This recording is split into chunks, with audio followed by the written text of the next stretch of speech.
Hey, Triples, how you doing? How's it going? Yeah, I came out a little early. Raining like hell here. Got my cameras out recording it. I can believe it.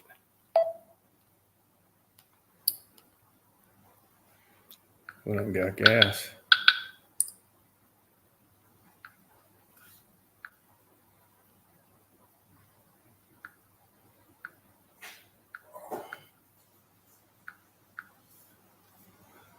Hey, Drifter, how you doing? How's it going? Yeah, I was on the road. Nope. I just went up and got some gas. Let's see if I can.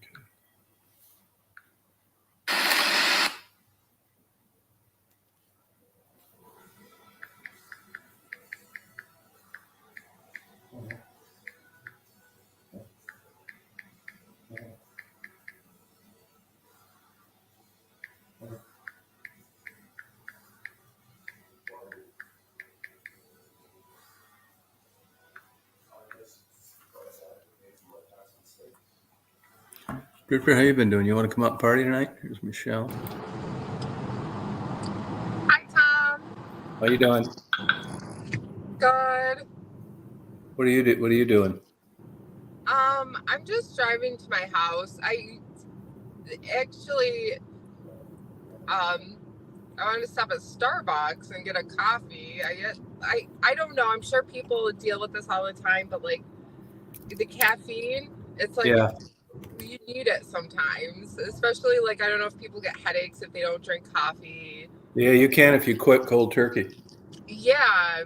Well, I mean, it also helps with headaches too. I don't know if anyone knows like Excedrin has caffeine. There's reasons why Right, but the reason that they use caffeine and Excedrin is to get it active right away, not because the caffeine in and of itself does anything for a headache. Really? Yeah, it's the same reason they use ephedrine in decongestants. The D's.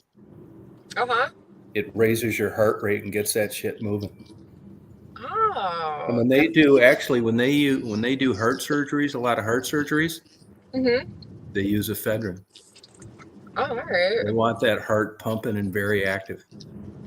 Oh, all right. Yeah. Oh, like if you get like a stress test done and like no, not a stress test, but if they're doing surgery and they want a good blood flow. Well, I know they give you something. Hey, Chris. If you can't run on the treadmill for a stress test, they give you something. Yeah, chemical. Yeah, they can give you a chemical stress test. Yeah, I don't know what it is that they give you, but like if you can't do the treadmill thing, like they give you something to get your heart going. Hey, Pug, how you doing? Yeah, that's cool. Well, that was a fun chat last night. I hope that Skyball comes up. I looked up that lady that's a friend of hers. Yeah. Quite an impressive comeback. Good. Yeah. I think she's just one of those freak high IQ people that, got it together finally. But man, has she come a long way. Really has. Yeah, I cut back, quit eating a lot of things, and I did quit caffeine for a while. But actually, there are a lot of antioxidants in caffeine, coffee. Yeah, coffee's actually not bad for you. It's very good for your liver. Hey, SLB, how you doing? Oh, thank you, SLB. I'll be getting back there one of these days. I check on Detroit all the time. We had a good time last night. I did. Stayed up an hour extra, didn't go to bed till 3. I try not to do that. Yeah. I've been on a pretty good sleep schedule. But I did still get up at the same time. Yeah, what'd you think of that article, Impulub? Pretty interesting, wasn't it? I sent Impulub her bio where she actually has a degree that specializes in autism as well. Oh, cool. Yeah. Really interesting. Well, that's cool. Yeah, it was a good time last night. A lot of fun. I wish I knew, there was at least one instance last night where somebody came on, and I didn't want to let him on because I was kind of worried it was some weirdo that we didn't know. And evidently there's some way you can like screen them first before you make them part of the thing. Can you really? I don't know how to do that. I don't either. But all I know how to do is like you come see up the name. and I think it. But when I got porn bond before, they came up and like last time they said they were Jennifer. Well, fuck, how am I supposed to know? Right. You know, and then you click on the damn thing and some guy jacking off. Yeah.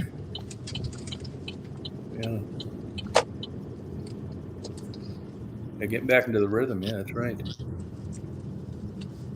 Yeah. So, who knows? I don't know if I don't know if Mark was doing the chat tonight. You know, back like earlier, you know, people sometimes will like get a hold of me or something and say, "Are you doing a chat tonight?" It's like, "Hey, Rob," it's like I don't really know or not, but you know, to tell you the truth, I think it's just like subscribers or anything else. I don't think if I'm having a chat or Mark is having a chat or you're having a chat, I don't think it means a damn thing. The people that are going to come on there are going to come on there, and they're not going to come to your chat instead of theirs. I don't think it means anything. So, you know, Bobbles used to do that all the time. It's like, look, man, I'm going to go on when I feel like it. It's totally different groups of people that show up for the chats. I think we have, I mean, honestly, I think it's been pretty consistent the past year or so. Who comes on the chats, who's right. But I mean, if I don't think that just because I know you, if you're doing a chat and I'm doing a chat, so what? You know, but people will get a hold of you and like, they don't want you doing a chat if they're doing one. It's like, no, I don't think so. I don't think it matters, you know? No. Yeah, no, that was a weird one. That wasn't a very good one. Yeah, I thought it was a dachshund. Were you there when we got porn bomb that night? No. Yeah, I mean, only the young girls recognize it as a dick right away. All the older people, including me, I thought it was a dachshund. Fucking Drifter thought it was somebody petting a dog. Then you're looking at that fucking thing, and after about like 28 of the worst seconds ever. Isn't that weird? Stephanie had to get her reader glasses on. Shit. It was a good yeah, it was funny as hell. It was a good test though. No, it had to have been. You know, the young girls, the younger women have seen one within in the last week. That's just right there hanging out in their brain right up at the top. The older women just like their brains, you know, your brain does a lot of that. It's like the same theory behind. I've seen two people pull right out in front of people on beautiful, sunshiny, blue sky days and cause accidents. It's that blind spot. And your brain all day long, the whole time you're awake, fills in a lot of information for you. And that's kind of one of them. And that's just kind of a hilarious example of the difference between an old brain and a young brain. Well, the thing too is how you interpret things too. Like, yeah, how you interpret things. That's exactly right. Well, you know, like how they do those tests where it's like, look at this picture, what do you see? And like, you know, some people see this thing. Yeah, no, yeah, that kind of thing. You're right. Yeah, and some of those you don't see anything. Like they're always doing that shit down here. You know, these copperhead snakes, these fucking things. I mean, you couldn't come up with a better camouflage, which is how people get bit. They step on them. But man, it's like crazy. They'll all the time and stuff down here. Like, do you see the copper? I don't even fucking try looking for it. I never see the damn thing. I think they Photoshop it. And then you say no. And if you say yeah, you're just like guessing because it all looks the same. And if you say no, then they show you where it's at. And you can still barely see it. Yeah, Rorschach ink blotch test. That's right. You've heard the joke about that, haven't you? No. Are you familiar with that? Back in the day, and maybe they still do it, I kind of doubt it, though. You go to a psychiatrist, right? Okay. And you think you have a sexual addiction, a problem with sex. It's always on your mind. So he brings out this Rorschach ink blotch test. And what it is, it's a deck of cards with different ink blotches in different shapes. So he pulls them out and he says, hey, Tom, what do you think this is? It's like, that's two lesbians going at it. It's like, okay, what do you think this one is? It's like, it's somebody 69. It's like, well, what's this one? It's like somebody getting a blowjob. And he says, you know, you really seem to have a difficult time. You think everything's sexual. I said, mate, you're the one with the deck of dirty pictures.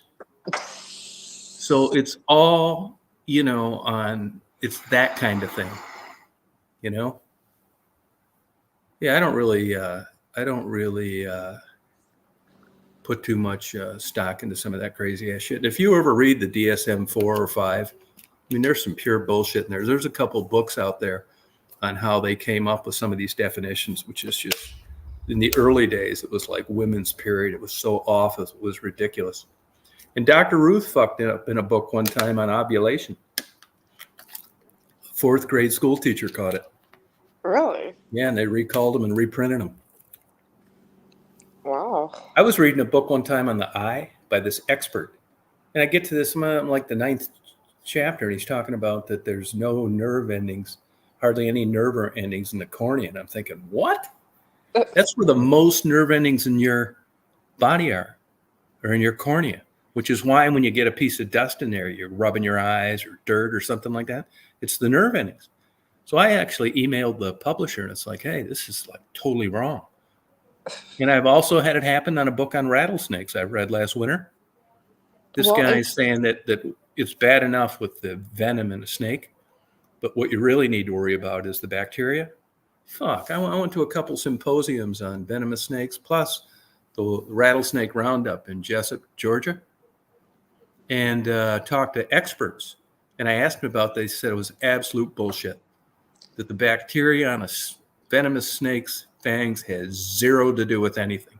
It's almost negligible. Well, I mean, you don't have YouTube to like flag a buck, like for false information. Yeah, right. False information. I looked at that again today. That's what mine was. False medical information. Hey, Steph. It's fucking bullshit. I think it's just COVID. I did appeal it, but I never win those fucking things. That's why I don't believe it's like human intervention. And especially on the sticky trap. If a person would actually looked at that, they'd have realized I was doing a good deed. Nothing was hurt. And they said I violated, who the hell knows? You know what I mean? And a couple people, people email me sometimes, like my emails on my thing. They'll ask me like questions like, what happens is, I go on a rant about getting my video taken down in a strike. Yeah. And they don't know what happened. And they're wondering why I'm talking that way. Like they miss like the whole crux of the bitch session to begin with. Right. It's like, God, can't you figure this out? I mean, but I guess not. When the video's not there any longer, they can't figure out what you're talking about. Because anything they watched didn't reference that. Well, the thing is like I said, when I've had videos flagged, they told me what, like, because it was because of the music. There was music somewhere in the video, and like sometimes it wasn't like intention. Like I was like, oh, yeah, I just like, had that happen. I went up and got gas, Mm-hmm. and I know the Steely Dan was playing, on the speakers as you're pumping gas. Yeah. But I'm not monetizing them, so I don't see what difference it makes. In the old days, you could, every day, I got like, I think I have 21,500 videos uploaded. And back in the day, I mean, I wasn't even monetized for a long time when I could have been. I didn't give a shit. I didn't really know too much about it, right? I was just having fun uploading videos. And then I got monetized, and then they were like nailing me for all this bullshit early on. And I thought, well, you know what? Then I'm just going to not monetize them. And as long as I'm not doing that, I'm just going to put kick-ass songs. So I had like 1,600 songs I paid for, good ones, like the ones you hear on the radio. Mm-hmm. And I'd attach them to my videos. And because they weren't monetized, it was no big deal. Well, now, every day, when you have that many videos going back that far, that was my attitude for like a couple of years. And every day I get 2 or 3 things from YouTube telling me that this video, your channel's not going to be affected, but you got to mute it or some shit like that. And I don't even, the video's like 10 years old. But back then they didn't care it was now monetized. Now they do, which is the same reason they shut Mark's thing down. It's weird. I didn't know that they shut Mark's down. They shut it. Oh. Well, that is channel, but they cancel his videos and lives all the time. You don't even know they existed. cut them right out, and they send him a thing. I know he's had 2 strikes in a couple times. 3 is the kiss of death. So it's hard to figure out. And I know now, I notice on some of them now too, some of those, when I was putting like, published copyright music, that now they do this something where you share revenue or something. I don't know. And they give you a chance. You can go back and mute the video, change the music, blah, blah, blah. I used their editor the other day for something. What the hell did they do? Something in there I didn't want anybody hearing. And it actually worked really well. And it was on a 2.5 hour chat. It was really easy and simple, and it took it away. So if you ever wish you hadn't said something, it's pretty easy to go back and fix it. Tom, I was wondering, have you ever, I don't know if you ever watch comedy, but there's a woman, her name is Trailer Park Tammy. No, I And never watched. she's a comedian, and she's pretty funny, actually. She's kind of vulgar, she does these skits. She's actually Hey, got Dylan. she started, I think, on YouTube, and then now she's doing like tours, like comedy tours and stuff around. She's pretty funny. Oh, wow. Steph, how you doing?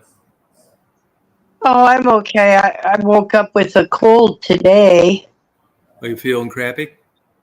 Yeah, I'm feeling kind of crappy tonight. Yeah. Oh, It's all up in my head. Just, hopefully it just, won't go into my chest. Then I'll be in trouble. But Yeah. I don't know where the hell I got it. The kids weren't sick. I No, don't you go get it out anywhere. that much. Huh? Yeah, touching something, airborne. Yeah, it's something. I don't know, but I just wanted to pop up and say hi. Michelle, I know who you're talking about. have you Yeah, seen her? she started on Facebook. She's a big heavy woman. She's a big heavy woman, and she's very crude. Yeah, Uh, she's uh, she plays like this. Um, she's like this. Like she Trailer doesn't. trash. Yeah, like she makes it seem she's actually has a lot of money and everything, but that's just like her gig is she just plays like this Yeah, I really don't really think rude she's that kind of. funny.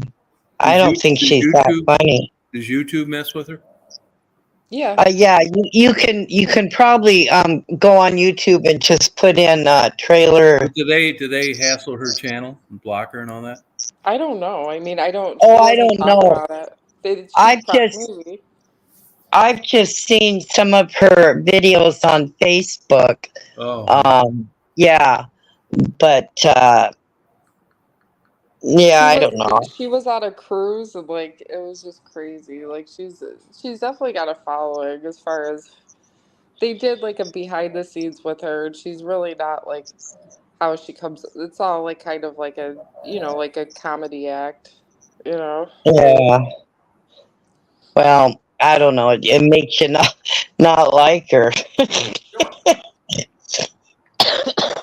yeah. You ever listen to Lisa Lampanelli?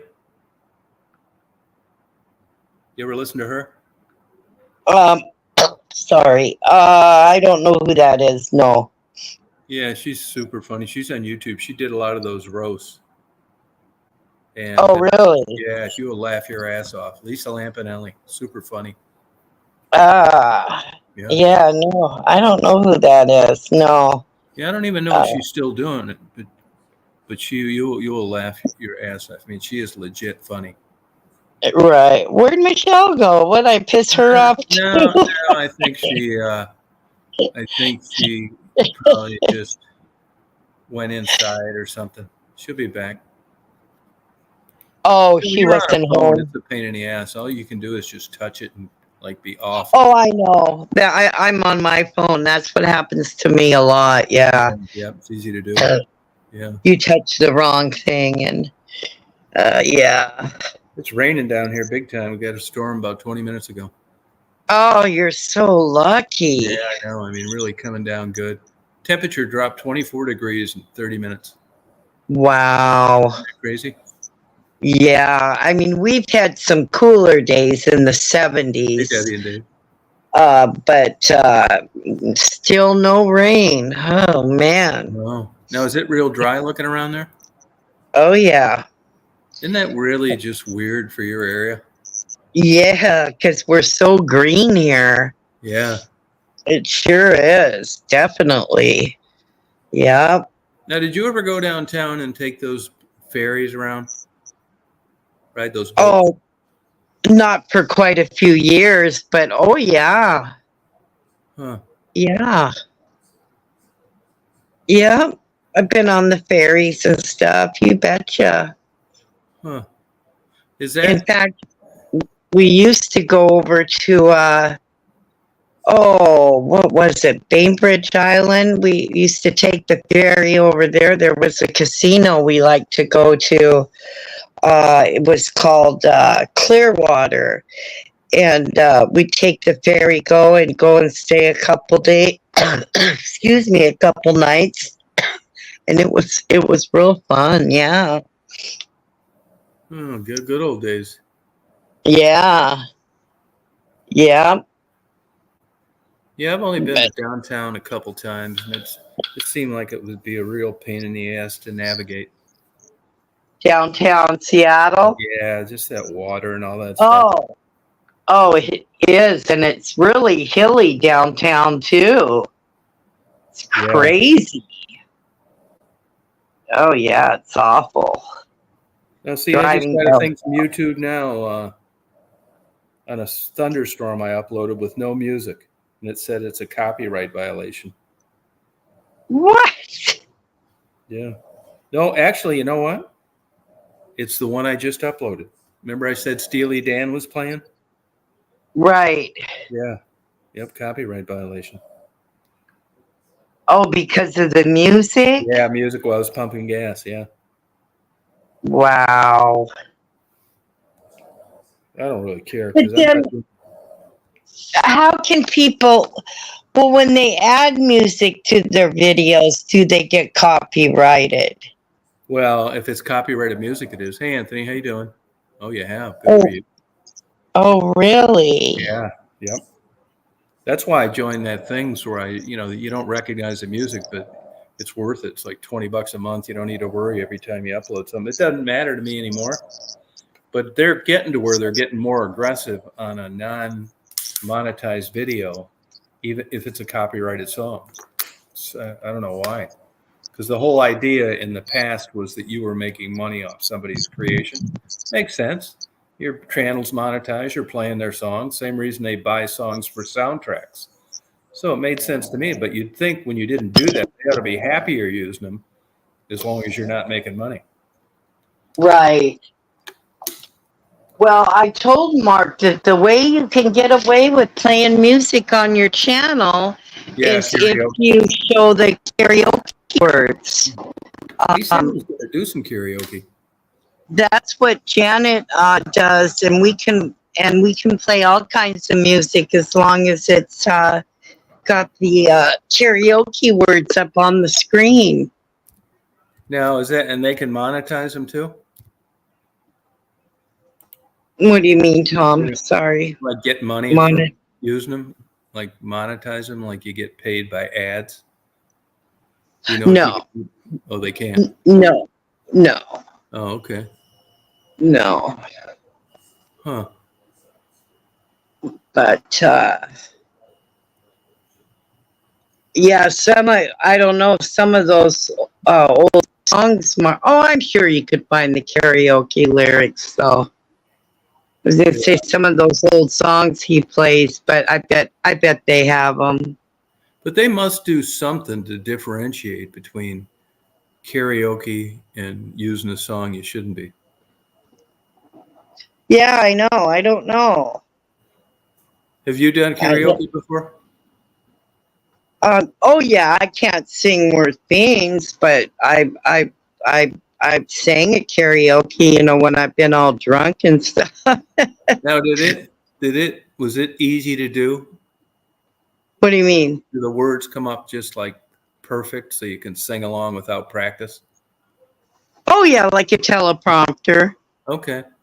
Or do you mean on YouTube? No, on anywhere. If you were doing Oh. karaoke, would it be easier? Or is Oh, there a yeah. learning curve? Yeah, they come up on a teleprompter thing. I mean, that's how it used to be. Yeah. Yeah. Yeah.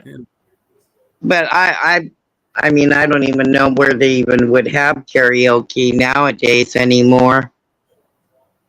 Yeah. I forget what I still have an AOL account. I never use it, but I had it for like my first email. The AOL, but AOL's pretty cheap, isn't it? Now, does anybody use an AOL as their browser? I mean, it's still around, so somebody's got to be using it. What do they Oh, I charge? don't know. Did you ever use AOL, Stephanie? Not that I can remember. Yeah. I don't think so, Tom. And how'd you get into computers? Did somebody just help you along? Oh yeah, do you remember that web TV? Yeah. That's how we started, my family. We got the web TV. Oh, okay. Yeah. Oh, all right. Yeah. That's how it started. Oh, wow. Yeah. And then I still don't have a computer myself. I use my phone for everything. Yeah. Yeah. Well, that's good. I mean, I think a lot of people do.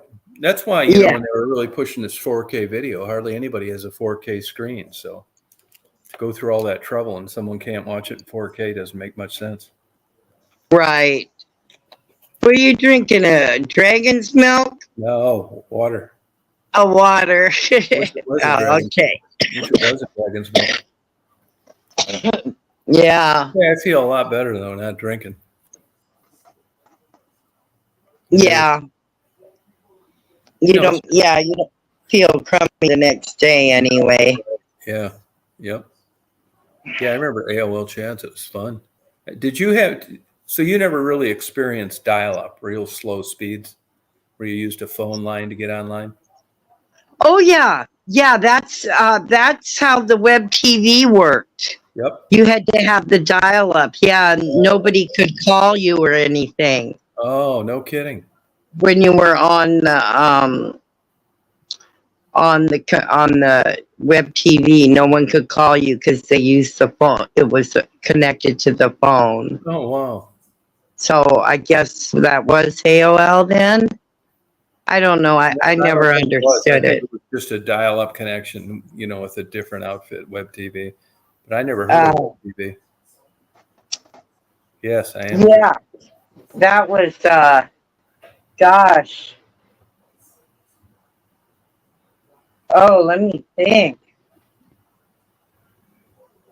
Oh my gosh, I can't remember, Tom. No, that's all right. It was a long time ago. Yeah, it was. Yeah. Yeah. Yeah, well, I'm glad those days are over. I just would be curious how AOL is doing now. I'm surprised they're still in business. Are they? Yeah. Yep. I still have an AOL email. It's like $2 a month or something like that. I think I did it because, when I got out of doing PI work and then I got back into it, people still had that old email and I was like missing stuff. So I dropped it and then they hold on to it for like a year and I called back in time to get it reinstated because people were still trying to get a hold of me once in a while. Oh, okay. Yep. Crazy. Yeah, I know. So did you get out of babysitting because of your cold? Yeah, well, today and tomorrow, yeah, I don't have to, but I think Monday I'm going to have to spend the night there because she has to work at night. Oh, okay. I think, yeah. Of You course. sleep okay while you're there? Not at all. No. No, I have to sleep on the couch, which with my body. No, it's not good. Yeah. But, heaven forbid my sister took the kids for the night, She doesn't? She never does? No. Never? Mm-mm. I'm surprised she hasn't got her to do it. Just doesn't do it, huh? Nope. Oh. Nope. But, oh well. Yeah, her choice, right? Yeah. Family. I don't. Oh, yeah, I know it. And then when you don't feel good too, you just, overall just feel shitty about everything, Yeah, you're right. Yeah, but I get my check tomorrow, so I'll go up to the store. I'll take Uber though. I'll be damned. I'm not asking my sister to take me. God. Oh, seriously? No. I mean, she's okay about, Yeah, I hate letting that. me know if she's going to the store, but I don't like just calling up and asking her to take me. You know what I I mean? do. I know what you mean. Yep. Yeah, I don't need that. So I'll do that tomorrow, and yeah, and that's about it. Oh, is Michelle back? Yeah. Michelle, what happened? I just lost connection. Oh, okay. Do you have bad weather out there? Hey, Lamar. Well, sometimes with my internet, with my phone, so that's usually what happens. Oh, okay. Now, it would seem to me like Saturday nights would be rocking nights for deliveries. Not really? So Saturday, you would think, but it's really, I have to tell you, it's slowed down a lot with DoorDash. Like as far as when I first started doing it, when the pandemic first started, Yeah. it was like crazy busy. People weren't Yeah. going out, and then it slowed down a lot. So it's like it's not as happening as it used to be. Oh, really? You think it's like somebody else doing it too cheap or something? Yeah, I think people just don't want to spend all the money on I for mean, the. eating out is bad enough, let alone paying to have it delivered. Yeah, because what they do is they charge you 15% on top, 15% of your total. That's the fees they charge. Well, Oh, okay. I get a discount. Tax and fees. Okay, yeah. Okay. Well, well actually I get a discount if I do get it delivered use DoorDash because I deliver for them. Oh, Yeah. So is you're that not charged that 15%? No, I'm not charged like I get a discount on all the deliveries because I work for them. So if I get something delivered myself, like you get a she discount. probably gets 10% off or something. I've never Yeah. had food delivered once like that. Food like that one. Last thing I got, like, I think I had a pizza delivered to a place, like, at a hotel about 8 years ago. All right. Yeah, it used to be only pizza places delivered. Remember Yeah, that's that? right. Yeah, sure do. Yeah. Yeah. Huh. But I mean, what surprises me is someone paying for this crap food to get delivered, like McDonald's. Yeah, they do. Well, most of the times I find like especially at night, like people were partying or whatever, and they don't want to drive, so they just like they'll order something, Taco Bell, whatever. But they Yeah. also do alcohol deliveries too. Oh, really? See, I'm pretty sure. I don't know. At least it used to be. Hmm. My dad was like heading south a few years after my mom died before he went into a convalescent center. Okay. And the guy where he bought his liquor started delivering it to him. And he Hmm. got in all sorts of shit for doing that. Really? Oh my God, yes. Yep. And it wasn't like my dad turned him in. I think my sister did. But yeah, it was a big deal. And there's still Interesting. states you can't get wine delivered to. Really? Yeah. Hmm. Yeah. I mean, wine and liquor in New York is different than beer, but That's you how it can. is most states. Like in Michigan, the state owns the liquor sales, and the private companies do the beer and wine. But you got to buy all your liquor through the state in Michigan. Really? Yeah, and Canada's like that too. That's like government selling beer and wine and stuff, liquor. They have these Interesting. stores. Yeah. Well, yeah, it used to be like that in Washington. The only place you could buy booze was a liquor store. Yeah. Uh, and it just recently changed. I don't know. Not that, not that long ago. Now the grocery stores and everything, you can buy booze. Oh, okay. Um, but it used to be, yeah, you had to go to a liquor store to get out, liquor. Yeah. No, Canada was Yeah, weird like that. yeah. In a lot of places, it's a whole nother level to have a liquor license. A lot of places sell beer and wine, but it's a Well, yeah, and it's major. taxed Yeah. so high Yeah, it is. Yeah. here. Yeah. I mean, it's ridiculous. I think it's like 20% or something, Tom. It's just unreal, the You know, liquor tax I'll here. tell you something surprising. The difference in the Canadian dollar and the American dollar. But Canadians, despite that, still go to Detroit and get their liquor cheaper than if they had bought it in Canada, even with that big money difference. Hmm. Isn't that Huh. crazy? Yeah, nuts. Oh, no mail order. Oh, there you go. That's the difference. Yeah. No mail order, but you can get delivered. I know like states like Michigan where the west side where they have a fairly okay wine business deal, Hmm. bed and breakfast and all that. Yeah. I think that's who was behind lobbying to keep mail order wine sales. The only thing I think that saves them from putting everybody out of business is that it's so damn expensive to ship because it's so heavy. Yeah. But if it was like not expensive to ship, man, can you imagine owning a freestanding store and trying to compete with somebody mailing it?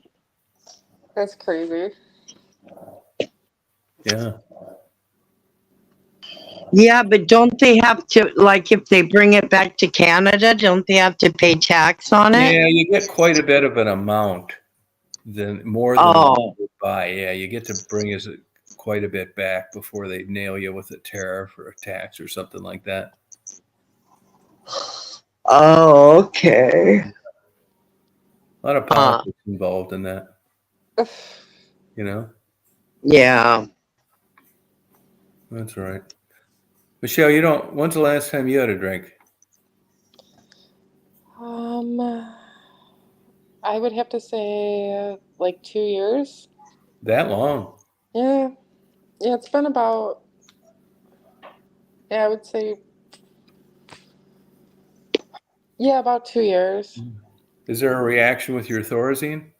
No, haha. No, actually, I'm not on medication. None? None. Well, Yeah. there goes that excuse. Yeah. Yeah, you gotta, yeah, the thing is you gotta,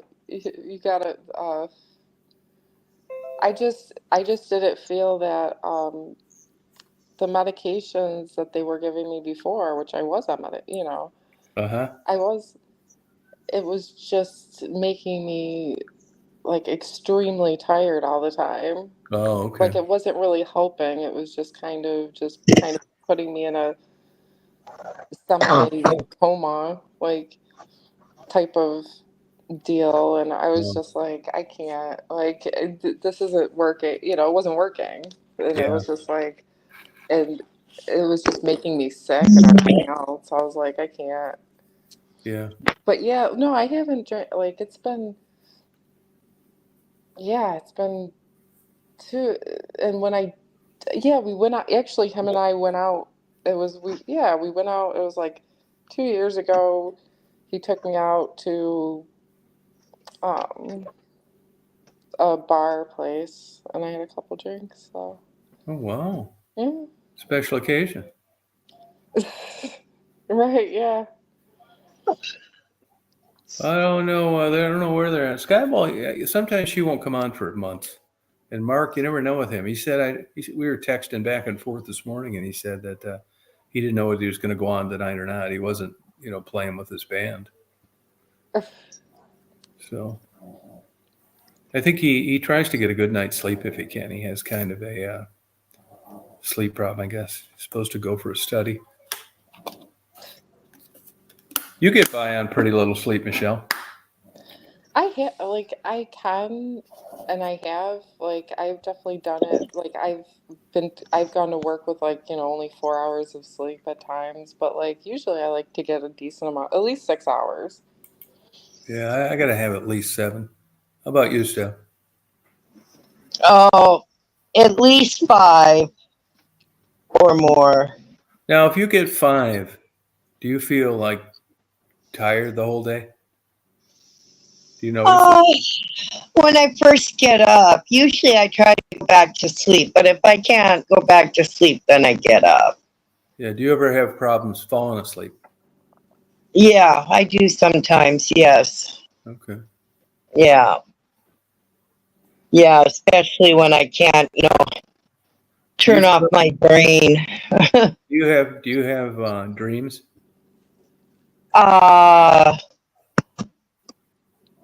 Well, sometimes, but most of the time, Tom, I don't remember my dreams. Okay. Yeah. Yeah. How about you, Michelle?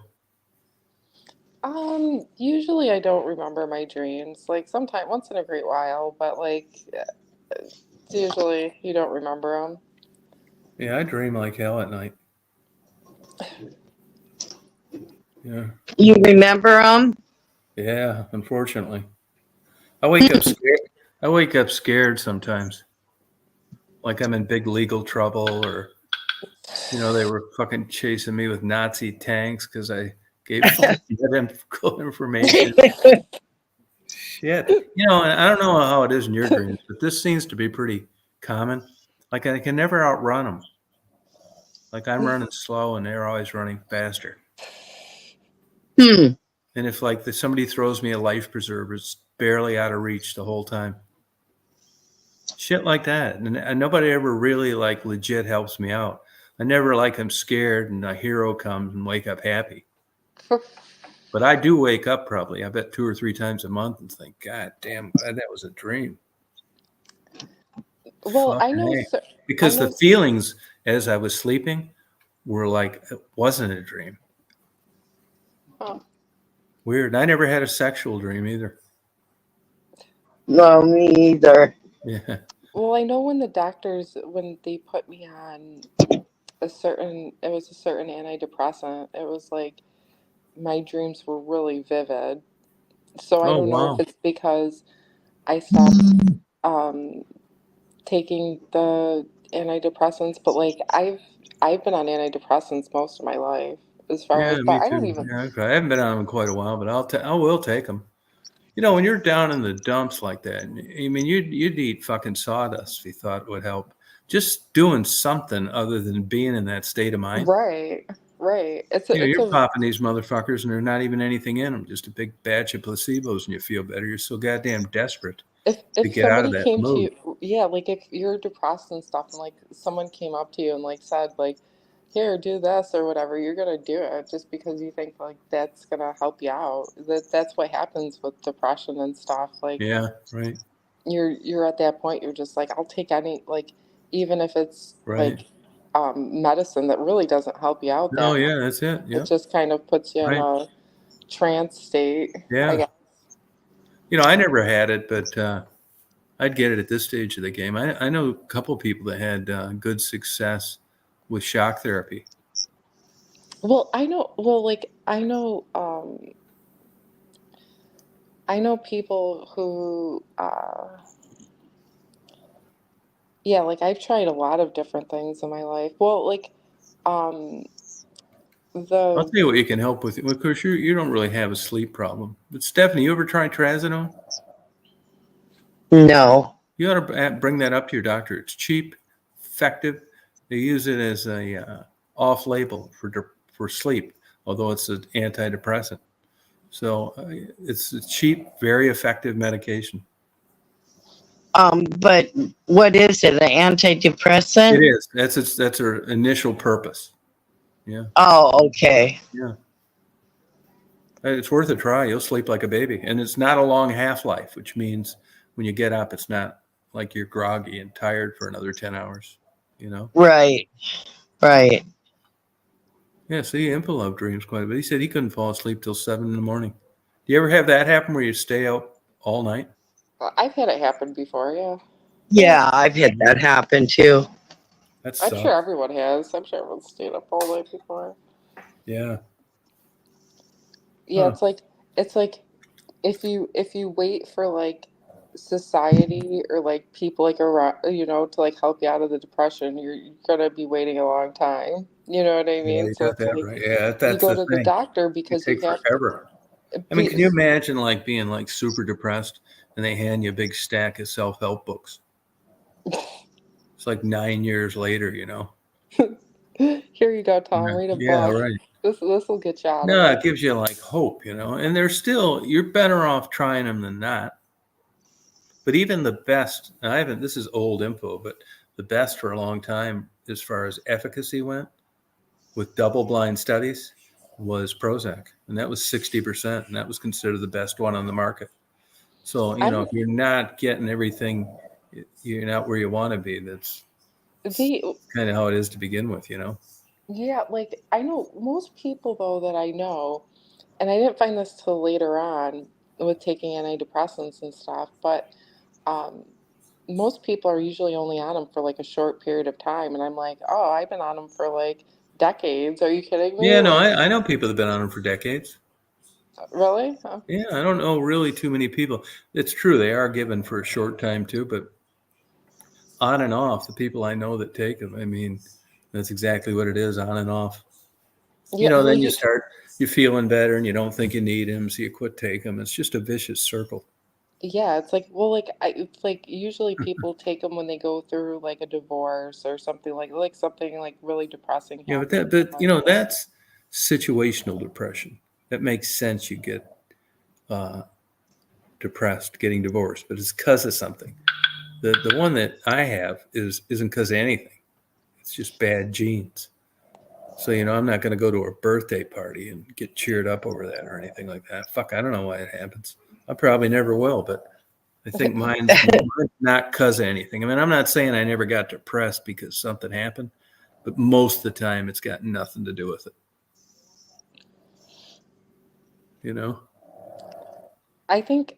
Yeah, I don't know if what mine's caused from lately. Well, could be family. I don't know, but Yeah, that's a good guess. I don't know. Yeah, I don't know, Tom. Yeah, this is this is depressing. Get off this subject. Okay. Well, we were just talking. We were just, Yeah. we just had to. Yeah. We just had to talk about. We always talked about. Tom always had segments on like depression, anxiety. Yeah, I And used to do it a stuff. lot. Yeah. Oh yeah, I How people do. remember. Of But what happens course. is you'll start out and then it just turns into something else. You know what I mean? Well, I Please. think just talking about it, all it does for me is it doesn't want me to face that I am probably truly depressed. That's what it is, Tom, to be honest. Yeah, but what would the consequences be of feeling better? Oh, nothing. Yeah. No, I do have a doctor's appointment September 11th, and I'm going to talk to him about this. Yeah. Oh, good. Yeah. And get something. Yeah. Well, God, getting into a doctor now is just unbelievable for me because I don't have a regular doctor anymore. She retired. No, yeah, it's hard. And the truth of the Oh, matter is, if you know doctors personally and they give you the straight scoop, a new doctor probably doesn't want someone our age. oh, I know. I know. See, that's the problem. And this is the second doctor I've had retire on me.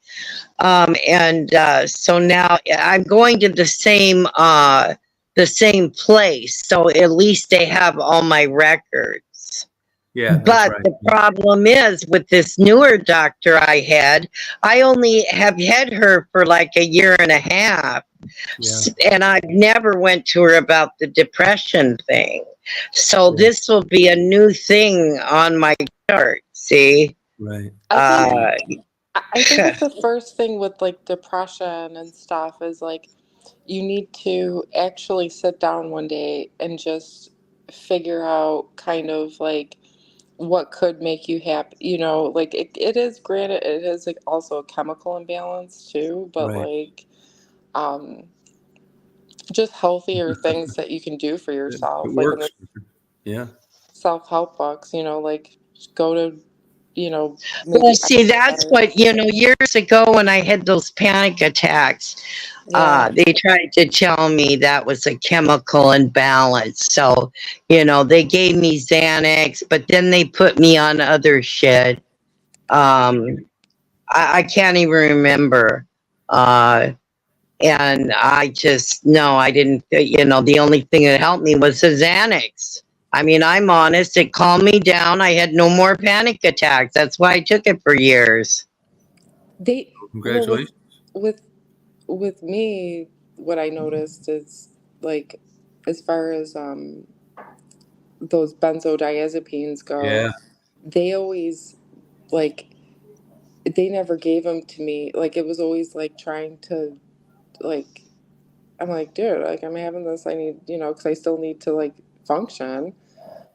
Yeah, And you it should have though. I mean, it's not like it's keeping you from going to your job or something. it Oh, did. no, I function perfectly. But see, now we're talking, you guys. I mean, I'm what, 66, Yeah. and this happened to me, I think, in my early 30s. So, it Well, was a long time ago. And back then, what did they do? They just gave you pills, yeah, yeah, Uh, the same thing with you went into the doctor with the pain, and he gave you pain pills. So see, it's so yeah. much different. I mean, Michelle, you're only 40 years old, so it's so much different now. They don't want to give you, narcotics and all No, that no way. anymore. No.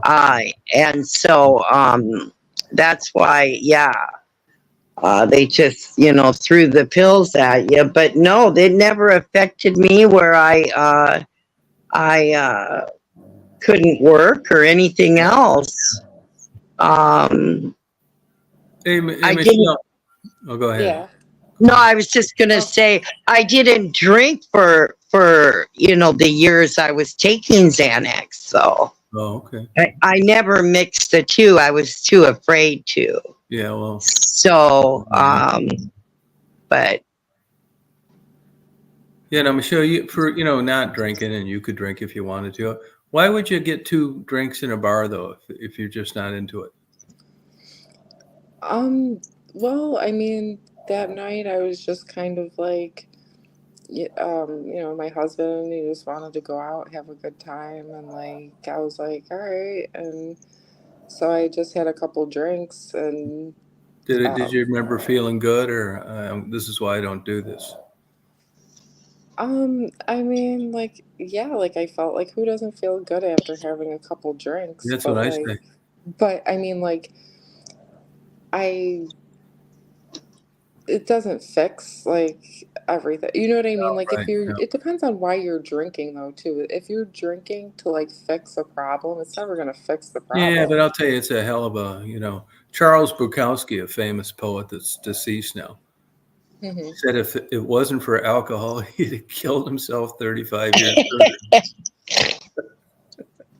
And it's funny, but it's like But I mean, do you makes think yeah, sense too.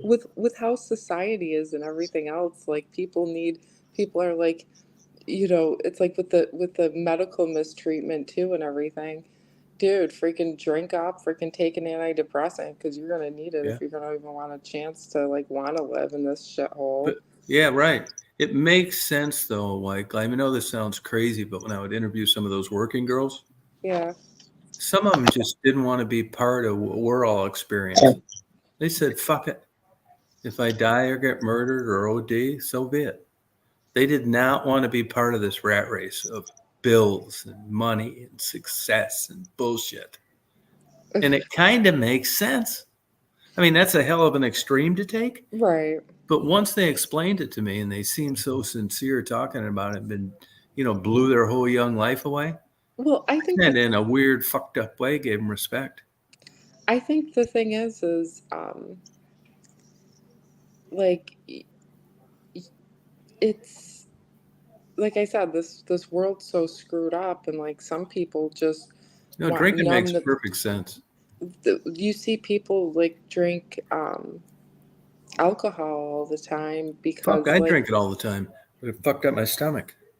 uh, well, I mean, like Well, I quit drinking it. it's just crazy like sometimes, and then like so you get into like this depression state or whatever You fucking because telling me. I think it's normal almost, and it's like Yeah. it was just funny because I saw a commercial ad for a, a beer, right? I forgot what Yeah. beer it was for, and their motto was for the fighting spirit. You know, it's like, yeah, to fight That's to Dos even want Equis, isn't it? to even live here. What? Yeah, I think that's Dos Equis that used that I slogan, think it didn't it? was. It was one of those like Mexican. uppity. It was like an uppity. It was a high-end Mexican beer. Yeah. Yeah, talk about oxymorons. Well, like I said, like yeah, because like I don't know. It's just this whole world's crazy that Oh, it's fuck yeah, like, it is. dude, if you want to even stay sane, you know, they talk about like I don't have that long, which is why I'm better. he's like I don't have to like pretend to like, you Oh yeah, know. fucking A, right, man. I mean, if you could just wave a wand and I'd be your age, it's like fuck that. Well, what was funny was they were like, you know, with therapies and stuff. I've gotten therapies where Yeah, they're oh, like, fuck. I had so much goddamn therapy. so did I. I've had fucking tall, strength, short, fat, black, white, lesbian. Fucking tried them all. Listen to that bullshit.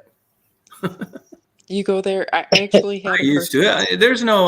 My days of. I burnt. That's a phase. It'd be like me putting you guys in diapers when you had diarrhea. I mean, you're past that shit. I'm not. Right. I'm way past. I mean, I'm like at a PhD and being depressed. I'm not sitting down talking to anybody with a social work degree that's going to say anything that's going to help. I know about it already. You're not going to rebirth me in a bathtub, or I'm not going to walk more, or get a Richard Simmons trampoline. Yeah, it's like, I'm on the home run now, and I think that's what made my depression get better. It's like, fuck, I only got about 15 years of this rat race. And Well, that's like the best scenario.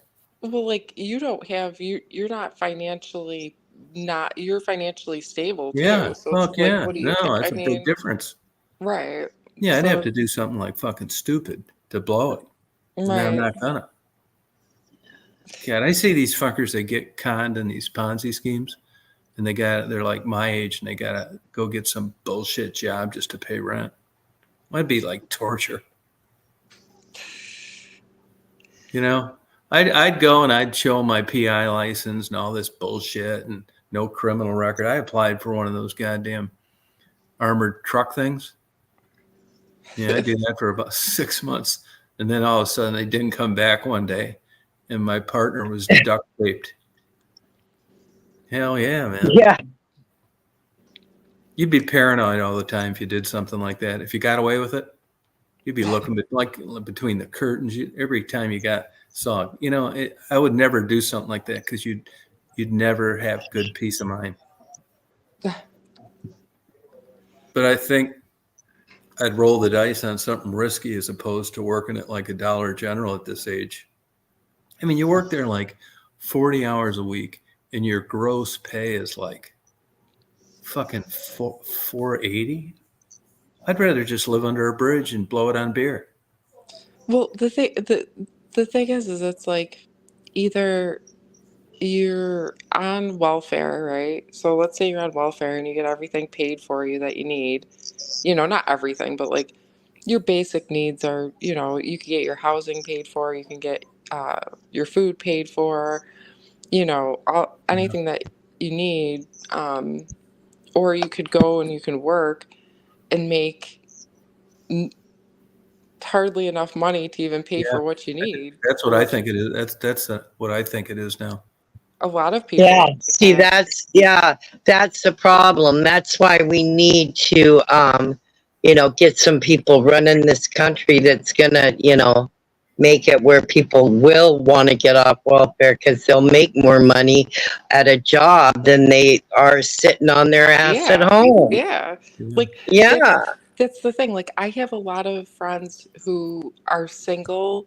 They have to pay their own bills themselves, and with one person income, I do have a lot of friends who aren't, married, have two incomes coming in and stuff. And that's I hear that constantly. They have to work like 60 hours a week. Yeah, fuck They're, that. they have to just to like have a Yeah, car, like yeah. just to have a house and a car, and Oh like yeah. do you know what I mean? Like, and that's all they're really paying for, and like, um, and food, just stuff that they need, and Oh, fucking A, right. I mean, there's people in Oh, I Michigan. Are know. you serious? Their house is paid for and they can't afford the taxes. right. Well, Fucking I insane, man. These goddamn crazy ass taxes. They're doing it's the last man standing. The guy that's weathered the storm and somehow managed to stay in business through this rat race. That's the guy they're taxing the shit out of. What's he going to do? Go out of business and not pay tax? No, they got him by the balls. Oh, yeah, I know. I mean, I can't even afford to buy a freaking car. I mean, it's just gotten so out of hand. It's ridiculous. I talk to young kids like at different places. Like tomorrow, I'm going up to Athens. Mhm. School started. I run into, I talk to them about shit. Everyone says the same thing. Girl, guy, we're fucked. They're just hoping they can somehow forge a way to get lucky and maybe own a home someday, like their parents did. My era, everybody had homes, even the dropouts, nice homes, Oh, Yeah, yeah, good yeah. I jobs. know. Yeah, Yeah. fuck. I can remember I tried the steel company. It lasted about a week. I just hated like the smell, the sound, the people. I hated the whole thing. But I remember in 1974 that you could get a job at McLeod Steel, it's out of business now, and they didn't do shit. They'd work an 8-hour shift. They'd weld two lockers together and they'd have mattresses in them. And you'd work another shift, getting double time. You didn't do shit the first shift. But if you worked there 1 year and didn't turn down any overtime, you could pay cash for a nice middle income area home in a nice neighborhood. It was about $28,000. So you were making like probably 37 or something maybe back then, but you could Yeah. buy a nice house in a nice neighborhood with 1 year savings working overtime at that steel company. Lots of guys did it. But Oh, I know. that same fucking house is $325,000, and the people Yeah. living in it don't make 80 grand combined, and it's 50 years later. Yeah, Yeah. that's the problem. Oh, yeah, I know. Because my husband and I, we paid 30,000 for our house. Yeah. $30,000. Wow. It was a nice house too. No, I bought one in '86 for 56,000. Yep, Wow. I know. Yeah, Yep. you're not gonna get that now, that's for sure. No way. Shit, you No, can't even get a tiny home for 30,000. no, you can't. You can't get a tiny home for 30,000. No. No, you can't. By the time it's Uh-uh. all said and done, if you do the calculations on a tiny home, that motherfucker's cost you more per square foot than a regular home. We stayed Probably. It we does. stayed we stayed in one of those places, and like I would recommend that for like maybe like a single person who's never home, who's always on the go, Yeah, because there you go. Yeah, like a there truck it, driver. yeah, like it wasn't like we stayed there because Oh, it was just better than we got it cheaper than a hotel yeah, per night. The people were renting it out, yeah. and um but yeah, if you want to actually live in one of the tiny homes, like Fuck that. it's just good for like, even the shower sucked because like if you're tall, Yeah. like if you're above like I would say 5'5", Yep. like that shower's horrible. Like you kind of have to stand a certain. No. I I mean, mean, I think that to me, a tiny home strikes me as something if you were rich, you'd buy for your little child to act like a Yeah, girl. almost like almost like here, play in your dollhouse or Yeah, like like a dollhouse. That's what it reminds me of. But I'm telling you, by the time you get in, and a lot of communities don't want these fucking things in their neighborhoods. They say it lowers the value of your house. really. Yeah, you got like a nice 3,500 square foot ranch and this fucking toy next to you. Well, the people that we rented it You talk about a bad fucking day. Now that's the situational fucking depression that I'm talking about.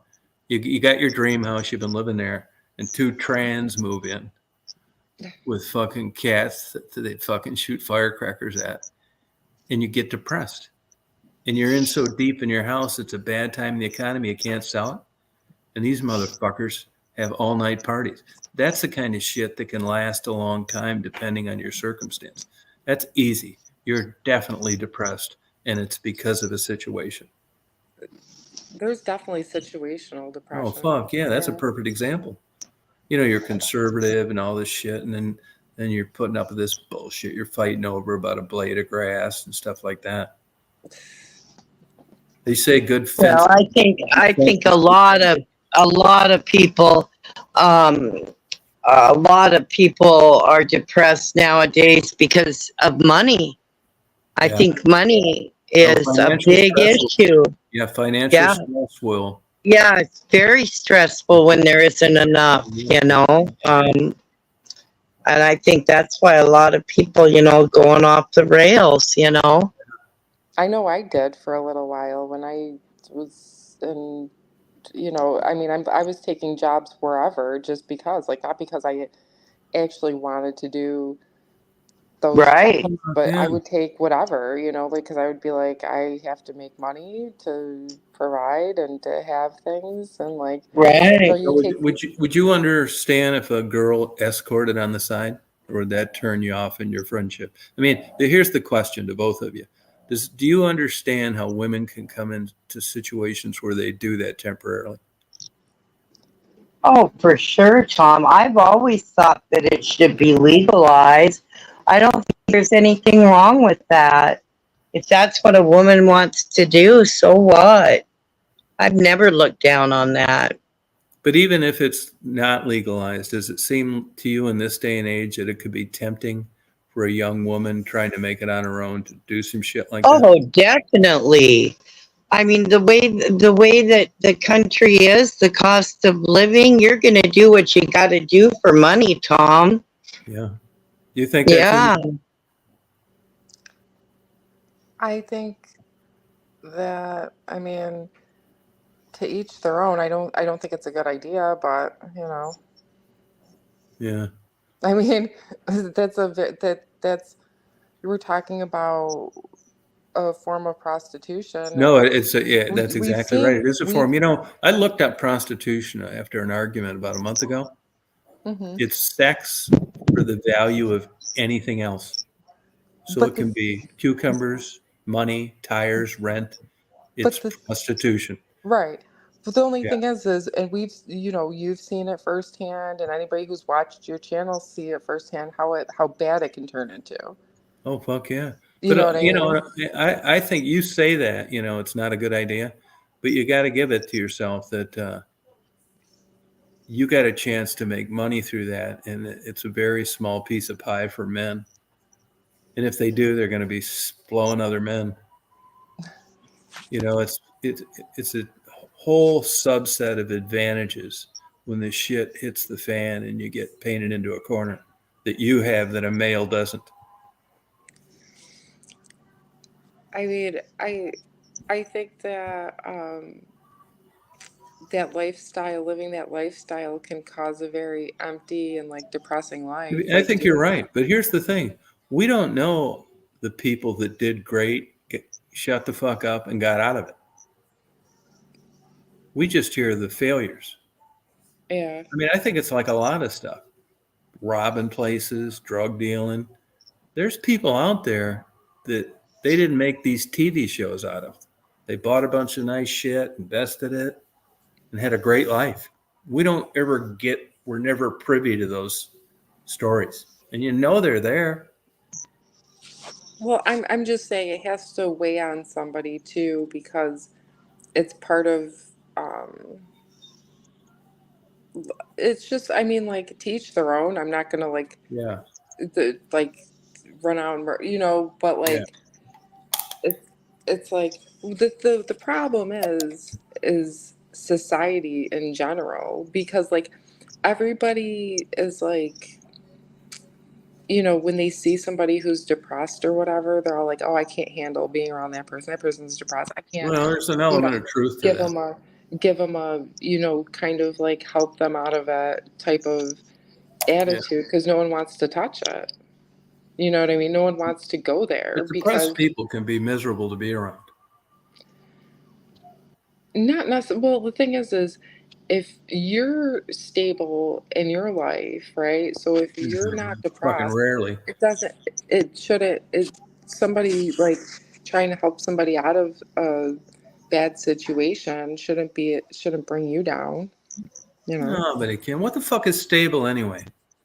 No, I mean, like, I'm sure there were times in your life where your financial situation was good. Maybe you had a good relationship Yeah. with your spouse. Yeah. Just stuff was going good. Like, so, and then you helped, you know, all your shit was going good, Yeah. and it was Yeah. like, well, I see somebody who's not doing so well. Let me try to like, and maybe invite them out to go do something fun or try to Yeah, help that's got them to out. be some young, just, experience in depression. You're not pulling this shit over me and Stephanie's eyes, right, Steph? You imagine I just sitting know. on the fucking couch talking this crazy shit? We want some goddamn alcohol, drugs. Yeah. I had a friend once. I had to get rid of her. She was just too negative. There was always something wrong, and there was always something uh, physically wrong with her. There was always something wrong with her family. Every time I talked to her, it was just so depressing. And I don't like being around that negativity. That's why I don't like to talk to people when I'm feeling certain things because people just don't want to hear it. If you need to vent, you need to go to a doctor, a therapist or something because no, people don't want to be around that all the time. I can see once in a while, like, I'll say to Tom, oh God, Tom, I got this shit going on, with so and so and the family, it's stuff, like that once in a while, but all the time, every time you talk to that person, nobody wants to be around that negativity all the time. Right. I sure don't. I don't know. Maybe people I don't know, but no, We I don't haven't got need here that, because you're trying to stay positive yourself. You got to get that negativity vibe away from you. yet. Yeah. So that's why, yeah, I just keep a lot of it inside. That's what could cause depression too, because I don't talk about it. Yeah. Maybe. Who knows? I'm not a doctor. You guys aren't doctors. That's why I'm going to the freaking doctor. Oh, but Michelle knows people. Don't you, Michelle? Hey, from now on, you're not pulling that bullshit on us anymore. We want some fucking names or don't mention it. This is going to be the channel of truth, not just some horse shit you pull out of your ass. It's We not want just facts. well, actually, I had therapy that told me, well, just fake being happy until you are happy. Like, No, just yeah, it sounds go like around one of those fake, Oh, country yeah. like, just No, no. would say. No, I know about fake being happy. Believe me, I know about that. You learned like, it at the meat counter. What, Tom? You learned it as a meat wrapper. I sure did. Hey, Steph, that would be a Yeah. great handle for you if you had a CB. Meat wrapper? It would, wouldn't it? Oh God, how fun! Maybe I should. Can you get a CB for your house? That or if you got Or do lucky I have to have a car? Because I don't have a car. Or if you got lucky on a scratch off, that could be on the back of your boat. A scratch off. I can't afford to buy a scratch.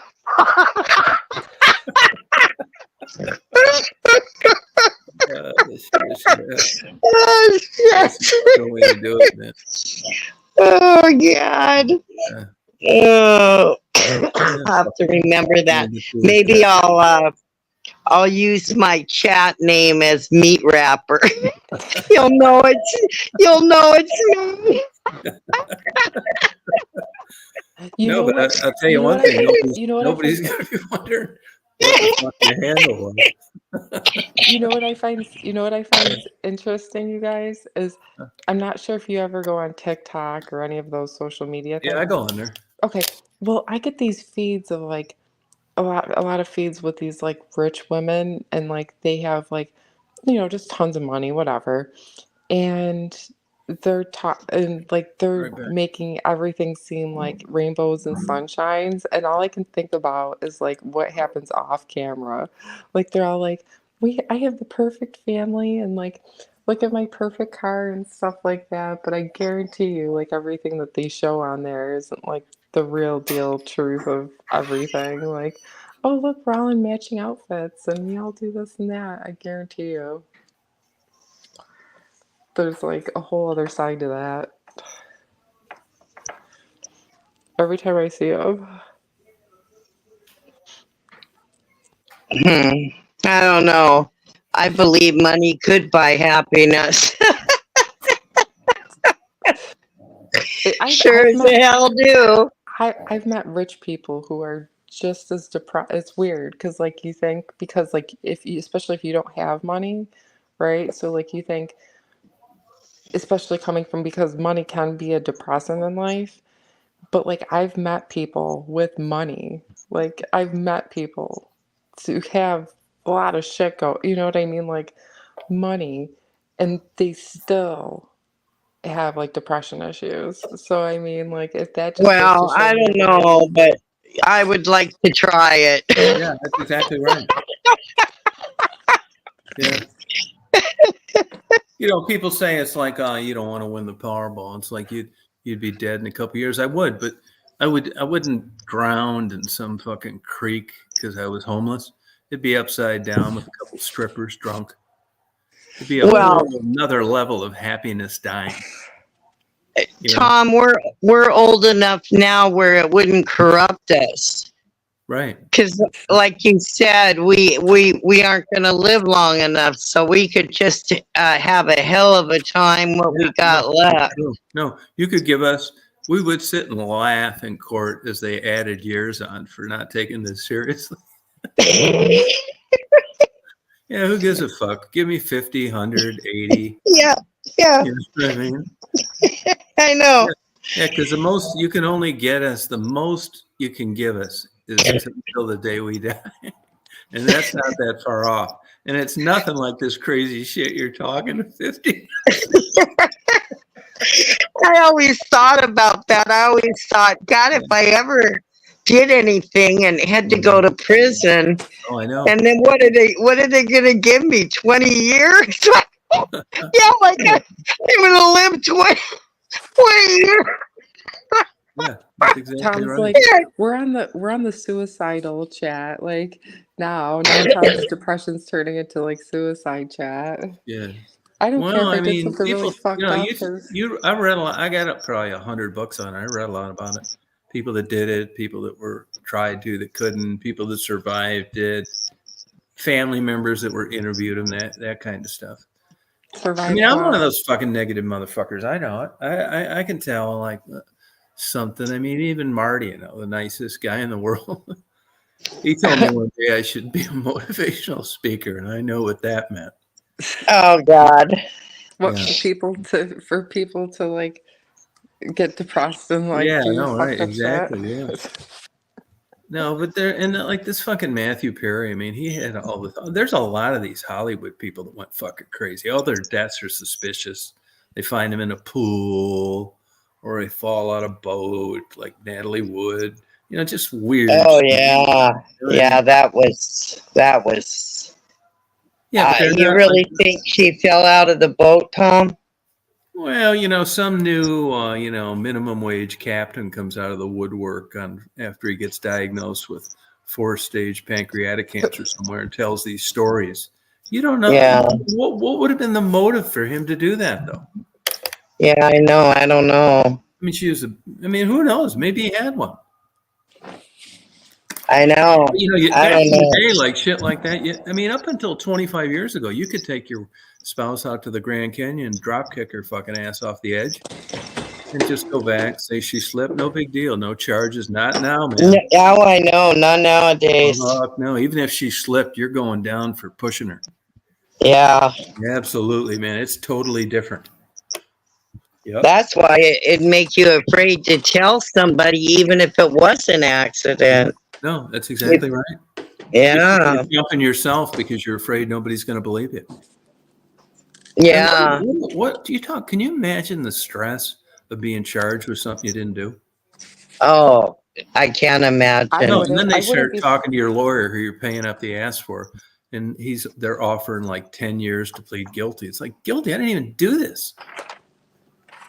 There's all sorts of people that end up in prison that didn't do it because they give them these deals where they're going to be out in half the time they would if the regular charges stick. If I didn't do something, I would definitely fight it. I don't care what they would try to do. You know what I mean? Whatever. If I didn't do something, we're gonna fight it. If it doesn't, you know what I mean? Hopefully it works. But like, I would never plead guilty if I really didn't do something. Yeah, you would. No, I wouldn't. Yeah, if because they scare you with shit like you're not going to see your son until he's like 50 and shit like that. I don't give a shit. As long as if it's true and you really didn't do it, then stand your ground. Well, Oh, I would never say I did something if I didn't do it. yeah, you would if they gave you the right deal.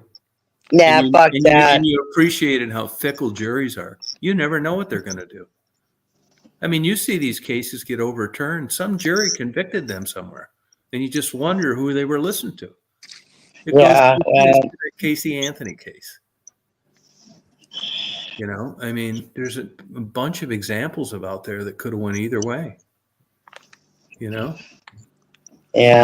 He was on here. So there was this guy that got in some confrontation up in Wisconsin a couple of years ago with some teenagers in the river. And it made it sound like he was protecting himself. But then you read everything and you watch the video, and he killed one kid and stabbed a couple other ones.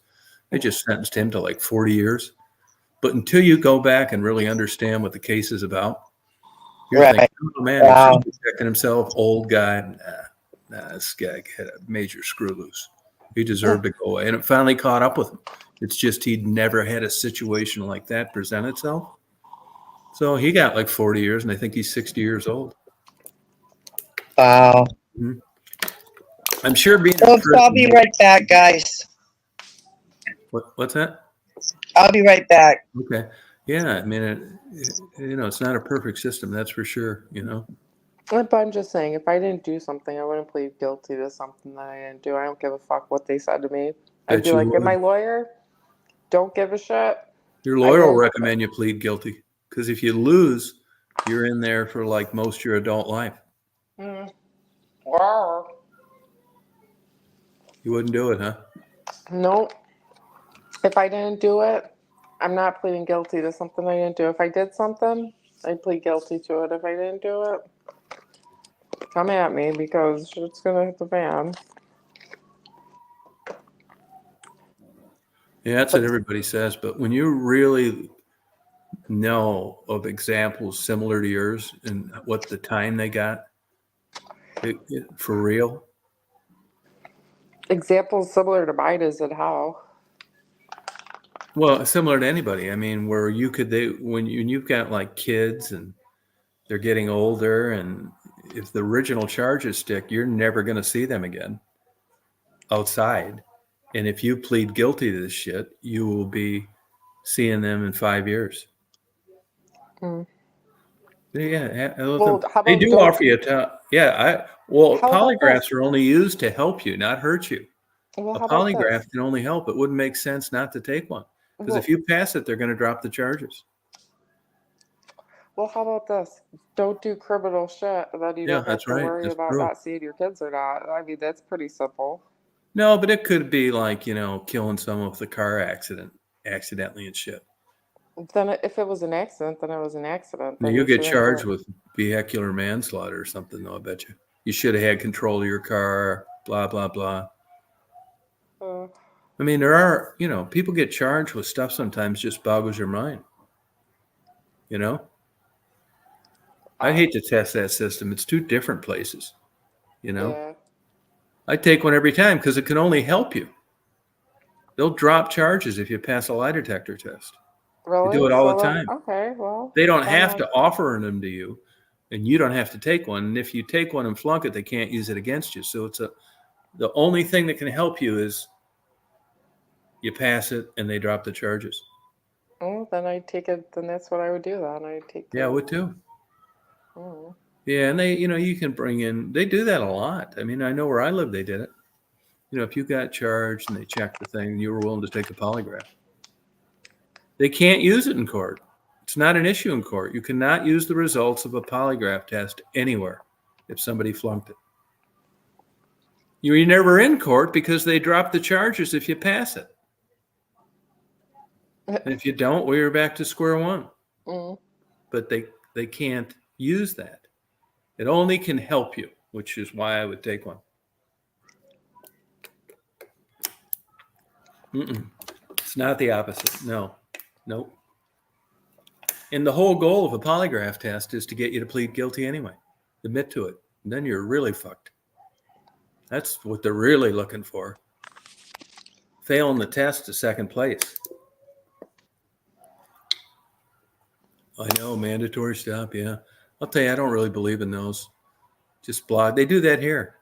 You get off the expressway and there's 8 cops there wanting to see all your shit. And you didn't even do anything wrong. I got a problem with that. Well, the thing is, too, is a lot of people don't realize that if you're in a situation, like a criminal situation, that you don't have to talk to anybody without your lawyer present. No, that's right. You can be represented by a lawyer to talk for you. Yeah, but so they can then, lock you up. Up here, they can lock you up for up to 3 days. Down here, traffic infractions are all criminal. None of really, them are civil. Fuck yeah. They can take you to jail tonight for at least 2 days before they have to let you out on running a stop sign with a good record. Now, they don't do it very often unless you give them a hard time or something. Mm-hmm. But you have committed a crime on all these traffic infractions down here, not a civil infraction like jaywalking. It's a whole new ballgame. Scary, really. Yeah. That's right. Yeah. They thought they ignored a pass. Not at all. No, there'd be no sense taking it then. I mean, I'm not saying people that did a crime didn't, crooks didn't pass. I don't think it's perfect, but it's pretty damn effective when they'll drop federal or state charges against you because you pass one. Yeah. And here, another big thing here is marijuana is illegal. So if you get pulled over for speed and he smells marijuana, you're fucked. He's searching that car. Can't do a thing about it. That's where they make their money down here on I-20. It's like no problem. It's a racetrack. You just never run out of people to pull over them. Once they smell marijuana, they got you. Yeah, I go down the court and look at what they have taken: vehicles, 30,000 cash, drug paraphernalia, like 8 Glocks. Shit happens all the time. You think if you were smuggling drugs, you'd at least do the speed limit. Set cruise control, something. Don't smoke dope. I mean, if you did those things, you'd probably have made it to your destination. Probably. Yeah, it's just stupid. You're asking to get caught. Crazy. Yeah, and you watch some of these crime shows. It's shocking to me on some of the flimsy evidence they use to get these people light sentences and stuff. Well, like I know people. I don't watch a ton of TV, but like um, some of my family watches the show Dexter. I don't know if you've ever heard of that show. No. It's about a serial killer, right? So this guy, he's a serial killer, but apparently he only kills bad people. So like that's why people watch Like a it, and they're Charles not. Bronson kind of guy. I guess so. Either way, I don't really myself. It's not my really preferred show, but like, so this guy, like, he goes around and like he targets people who are quote unquote bad people and like kills them. Yeah, that Pierce Bronson was an actor that had a show. I forgot what they called that. He did that kind of stuff. Dirty Harry was kind of like that. Yeah. Anyway, is the show popular? Yeah, it's actually like it's I looked it up and everything and it's actually people actually really I didn't like it. Like I'll watch like like for me to be really interested in a show or whatever, like Yeah. I don't know, stuff just doesn't. No, that's how I am. Yeah, it's almost impossible. Yeah, so he's I like didn't this. watch The Sopranos when it was on TV, but I watched episodes later on YouTube. It was good. I thought it was great. It's crazy somebody can just like write a script and then get people to act like that. Seems Well, real. well, the thing is how messed up the human mind really is that people like watch these shows and they find it entertaining. Oh, You like know? crime shows? Yeah, yeah. Like I used to watch when I was younger. When I was like a teenager and stuff. I used to watch the show Unsolved Mysteries all the time. Remember that show? I don't know if it's still running anymore. Unsolved Mysteries? Yeah. No, they tried it with a new guy's voice, just like Forensic Files. Didn't do shit. And I'll tell you a weird thing about that. I used to watch it too. That's expensive to buy. If you buy like all the Unsolved Mysteries, like on Amazon or something, Yeah. it's like crazy expensive. So it must still be popular. Robert Stack was the guy. Yes. Yes, that voice. I remember Yeah. that voice. Like Yep. there was just something And that Keely Shea Smith, who married Pierce Bronson. Oh, okay. Yeah, I love that show. Yeah, that was my mother would always be like, "Why are you watching that?" And I'm like, it's intriguing to me how something can happen to somebody and they can't figure out it. Like it's just nobody could figure anything out with all these experts and stuff. It was just like You I want to don't. watch them? There's not that many of them out there. Also expensive to buy. City Yeah. Confidential. Those are good, man. City Confidential. Paul Winfield. He's since died. Mm-hmm. Forensic File guy too died too. Peter Thomas, the Did he? narrator. He had to have been old because I mean I watched him when. 92.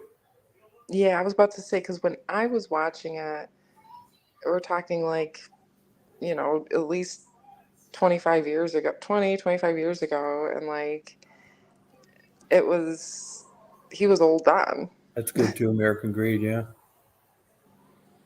Yeah. No, he's a good guy. The American Greed. Stacy Keach. I like that too. They keep showing the damn same ones over and over. You never know Hmm. when it's on. It's a fucking pain in the ass. But I do like American Greed too. You know, can't Well, believe all the stupid shows on TV now. I used to always warn people about being greedy. It never pans out how Nope. you want it to when Mm-mm. you're too greedy. Like it really doesn't in life. So folks, I know it's good to want stuff. It's good to want, you know, that a lifestyle, there's nothing wrong with that, but there's a point when greed can cause issues for you in life. That's for the young kids. Yeah. I don't think I'm greedy. You know what I mean? But I I don't mean, think you are either. I know you're not like really that like you said you're pretty content with every I don't think you're yeah. Yep. I don't think you're like, oh, I need like 5 cars and like you don't have, it's not like you own like 60 houses that you don't go to, you know what I mean? There's a point where like I don't know, it'll destroy you. No, you're right. Yeah. It will, like, yeah, you'll have a ton of nice things, but you're gonna be, I don't know. It's not a good thing to do. You know what I mean? Yeah, just be careful, you know, like I'm not saying don't be prosperous and like, you know, have things for yourself. Like that's normal. Don't want, you know. Yeah. Do you think your depression's gotten better or worse in the last couple of years? Um, Hey, Rita. I would have to say, well, it's,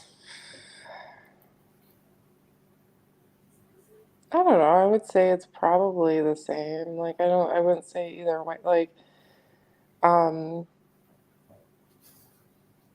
it just is what it is, you know. Like I mean, like you have things that you have to do in life, and um, you know, the stress of it and everything. But I mean, I wouldn't say it's better. I wouldn't say it's better, but I wouldn't say it's worse. So it's the same then. Yeah. Like I wouldn't say I'm like worse depressed, but like I would say that Good it's not night, Debbie and positive. Dave. Yeah, the black vultures didn't show up for dinner. They're here for breakfast. I'd love to know where they go. They'll take off for 2-3 days sometimes. Really? Yeah, because they have food here, water. Nobody messes with them. I just wonder what they're doing. And the big baby, he came back the other day, like it looked like he'd rolled in mud or something. I don't know if something tried to kill him or what happened. Dodged a Yeah. car. Yeah, he's had mud all over him. He doesn't now, but he did. He looked like disheveled. Well, they're wild animals, so I'm sure they get involved with a lot of Yeah, crap. they're pretty smart though. I mean, it wouldn't be too hard to kill one if you could get a hold of it. They sit in the trees most of the time, except to come down to eat. Yeah, but they're still hanging around together. Oh, that's good. Your pet vulture family. It's fun watching them grow up since eggs hatch, following them. This is the second year in a row I did that with the same parents. But the last time I wasn't around the babies that much. I just thought I'll just let them be. And sure enough, they were not used to people at all. And the minute they could fly, they got the hell out of here and never came back. Where these have just, they've been used to me since like coming into the world, and they know it's a food source. So I think their navigation flights teaching them how to like live away from here because like I said, they have it made, but I don't know because this is the first year that's happened. So Tom, how They would back into you me sometimes when I'm filling their water, Frisky. Like I how say, normally 4 or 5 feet. how would you feel like your depression is like within the past couple of years? Would you say it's gotten better or Well, yeah, like the past couple of years it has, but like shortly before that, like the worst for about 4 years straight. yeah. I got a new place to go to and new Yeah. things, and rather than just being stuck there. And there's no way I would ever just like looked around and moved without like something more going on at the destination. Right. Yeah, Well but it's that good. well that's good then. So like you would say that like you got out of some of your depression because of Yeah, I think that had a some to do with it. Yeah, yeah, situational change, you know? yeah. It was like a lot of new things to do.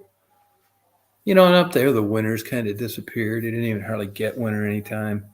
No snow, ice didn't freeze in the Great Lakes. It's like, man, that was a main reason why I was up that far north.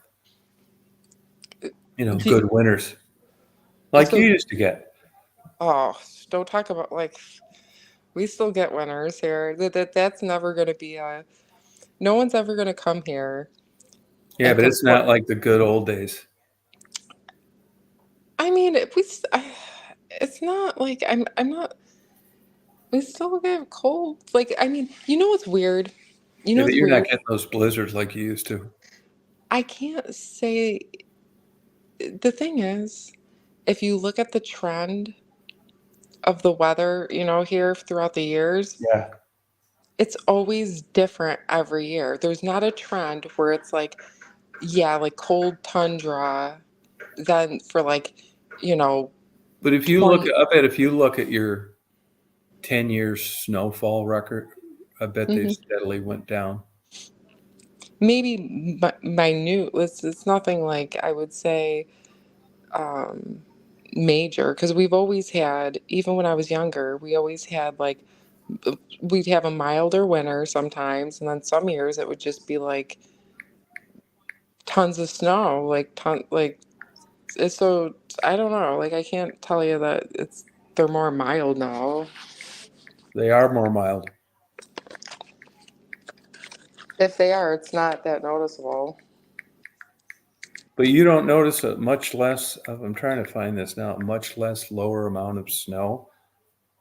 No, You know what I because mean? you know why? Because we get lake effect snow. So the thing is if there's a storm and the winds aren't coming a certain direction, then Yeah. we don't get as much snow because it's not coming from the lake. Okay, right here it says Rochester's snowiest season was 2002-3. They had 135.2 inches. See, that's extreme. It That's said not the norm. that was 20 years ago. It said the least snowy season in the last 20 years was this past winter, Yeah, according to there the Weather wasn't. Service. The least snowy winter on record was 1932, when they only got 29 inches.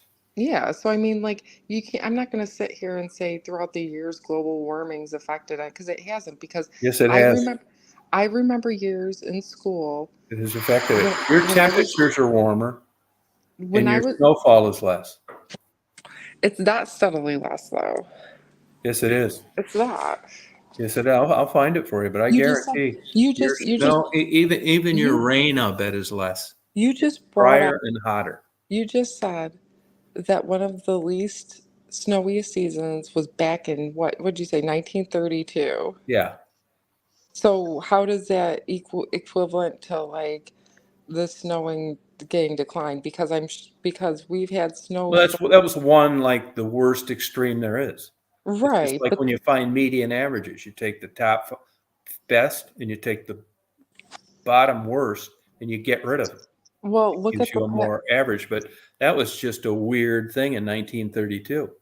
But it's since then, we've hey, always look at had this thing. weird. It's always happened. Like No, it hasn't. we'll No, it have a hasn't. mild winter. There was a time No, it back in hasn't. 2000. I remember there was a time back in 2000.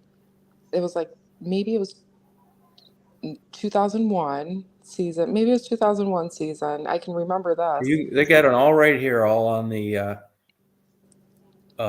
thing. Your 2020, your snow is way down over the years, a lot, especially starting in 2018, and it's continued to fall, get lower every year, a lot lower. 23, 24, you only got 52.5 inches of snow. Yeah, that's low for here. But Yeah, the the year thing, before you only got 50.4. And the year before that, you had 87.0, and the year before that, 69.6. yeah, But in the usually it's last, since 2016, your snowfall has fallen. I bet your rain has too. And I bet your temperatures have increased. I don't know about Your global temperatures. warming is real. Ask It Stephanie. is real. Yeah, it's real. I know from our weather changes here in Seattle from years past. We never used to have 90-degree summers, ever. 100-degree summers, ever. We never had that. Yeah. Just recently. Um, yeah, no. And you could check it on the poles, North Pole, South Pole, equator. The Well, temperature has risen. now that you just said that, we'll probably get like the worst snowfall ever this No, I year bet you, thanks no, to I bet Tom. you won't. I bet you won't. You think that was the hope for like traditional winters. It's supposed to snow in the winter. There's a lot of businesses they're basically all the ski resorts and all that shit went out of business in Michigan. It's really expensive to make snow, like with those machines. And then because the temperatures were so high in the old days, you'd have a bad year, you'd make a bunch of snow, it'd be there till spring.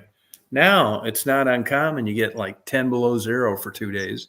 Then it's 65 fucking degrees and it all melts and you got to make it again, which is super expensive to do. So, who would have ever thought that? I don't even know if there's a ski thing left in Michigan in the winter. Well, I They all went out of do. business because they're never open. There's not enough snow. Well, just ignore the problem and be happy. Just pretend to be happy, like nothing's going, like there's no problems. Yeah, and you talk to like even up where I was living, like West Branch, snowshoers and cross country skiers. Yeah, they did it. They've been averaging like 3 times the whole winter.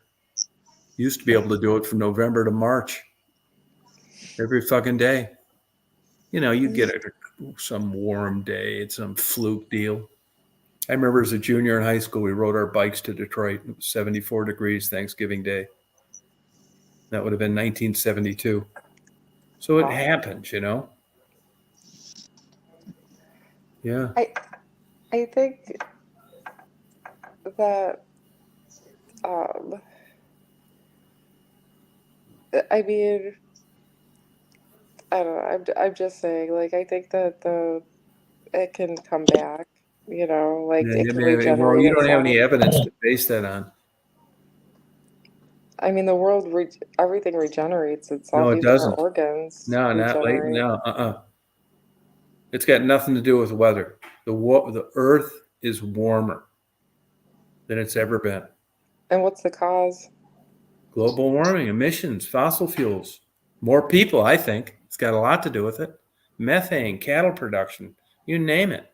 Semi trucks, diesels, fucking jets, all that shit. Is There's that so what much of it. causes? And you So look at what? the world, and I you don't look know. at countries that See, are developing. you're gonna have to dumb it down for me because I don't know anything behind it. Like, I'll be honest. Like, That's so what it is. It's fucking shit in the chemicals. atmosphere. So what does it do? Like, what do these chemicals do exactly that causes exact like global warming? They allow it to be, well, warmer, which means more evaporation, which means less snow, less water. The Great Lakes have been down a lot. They've been coming up, but I know the mean average for those are way down. It affects the amount of CO2 emissions that But I mean, escapes. It how affects does the ozone and UV ray production. is that what it does? It Yeah, damages the there's a lot ozone to it. I mean, with it's it. not just getting warmer. It affects animals, crops, tornadoes, hurricanes. It's huge. You tend to think as an individual, like, oh yeah, it's like, the difference 72 is great and 92, it's like, fuck that, I don't even want to go out. It's not like that. When you come to environmental issues like that, it's like a 1.2 degrees is huge. It could have taken 10,000 years for that to change, and it's changed in about 11.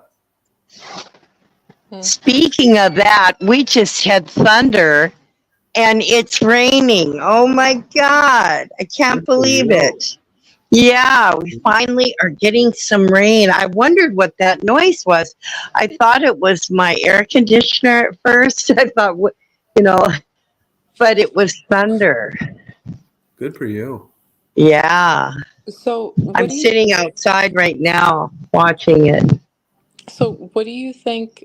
What do you think everybody could do to try to help Well, I mean, you out can this do little problem? things. Ooh, lightning too. Sorry. Just like, Lightning too. yeah, we're having it Nice. here too. You can do, like turn lights out. I mean, you got a hybrid car, all this kind of stuff. I mean, you can do things to just use less. Yeah. But man, the world population, particularly China and India, I think Hmm. that's a huge culprit. And China is a huge polluter. So is Japan. You got Well, entire continents just fucking trash in the atmosphere too. So do you think maybe like a better like recycling instead Yeah, of recycling works, although it costs twice as much to recycle plastic than to make it new. So who the fuck wants to get in that business? so There's with just certain things you kind of have to pay the piper.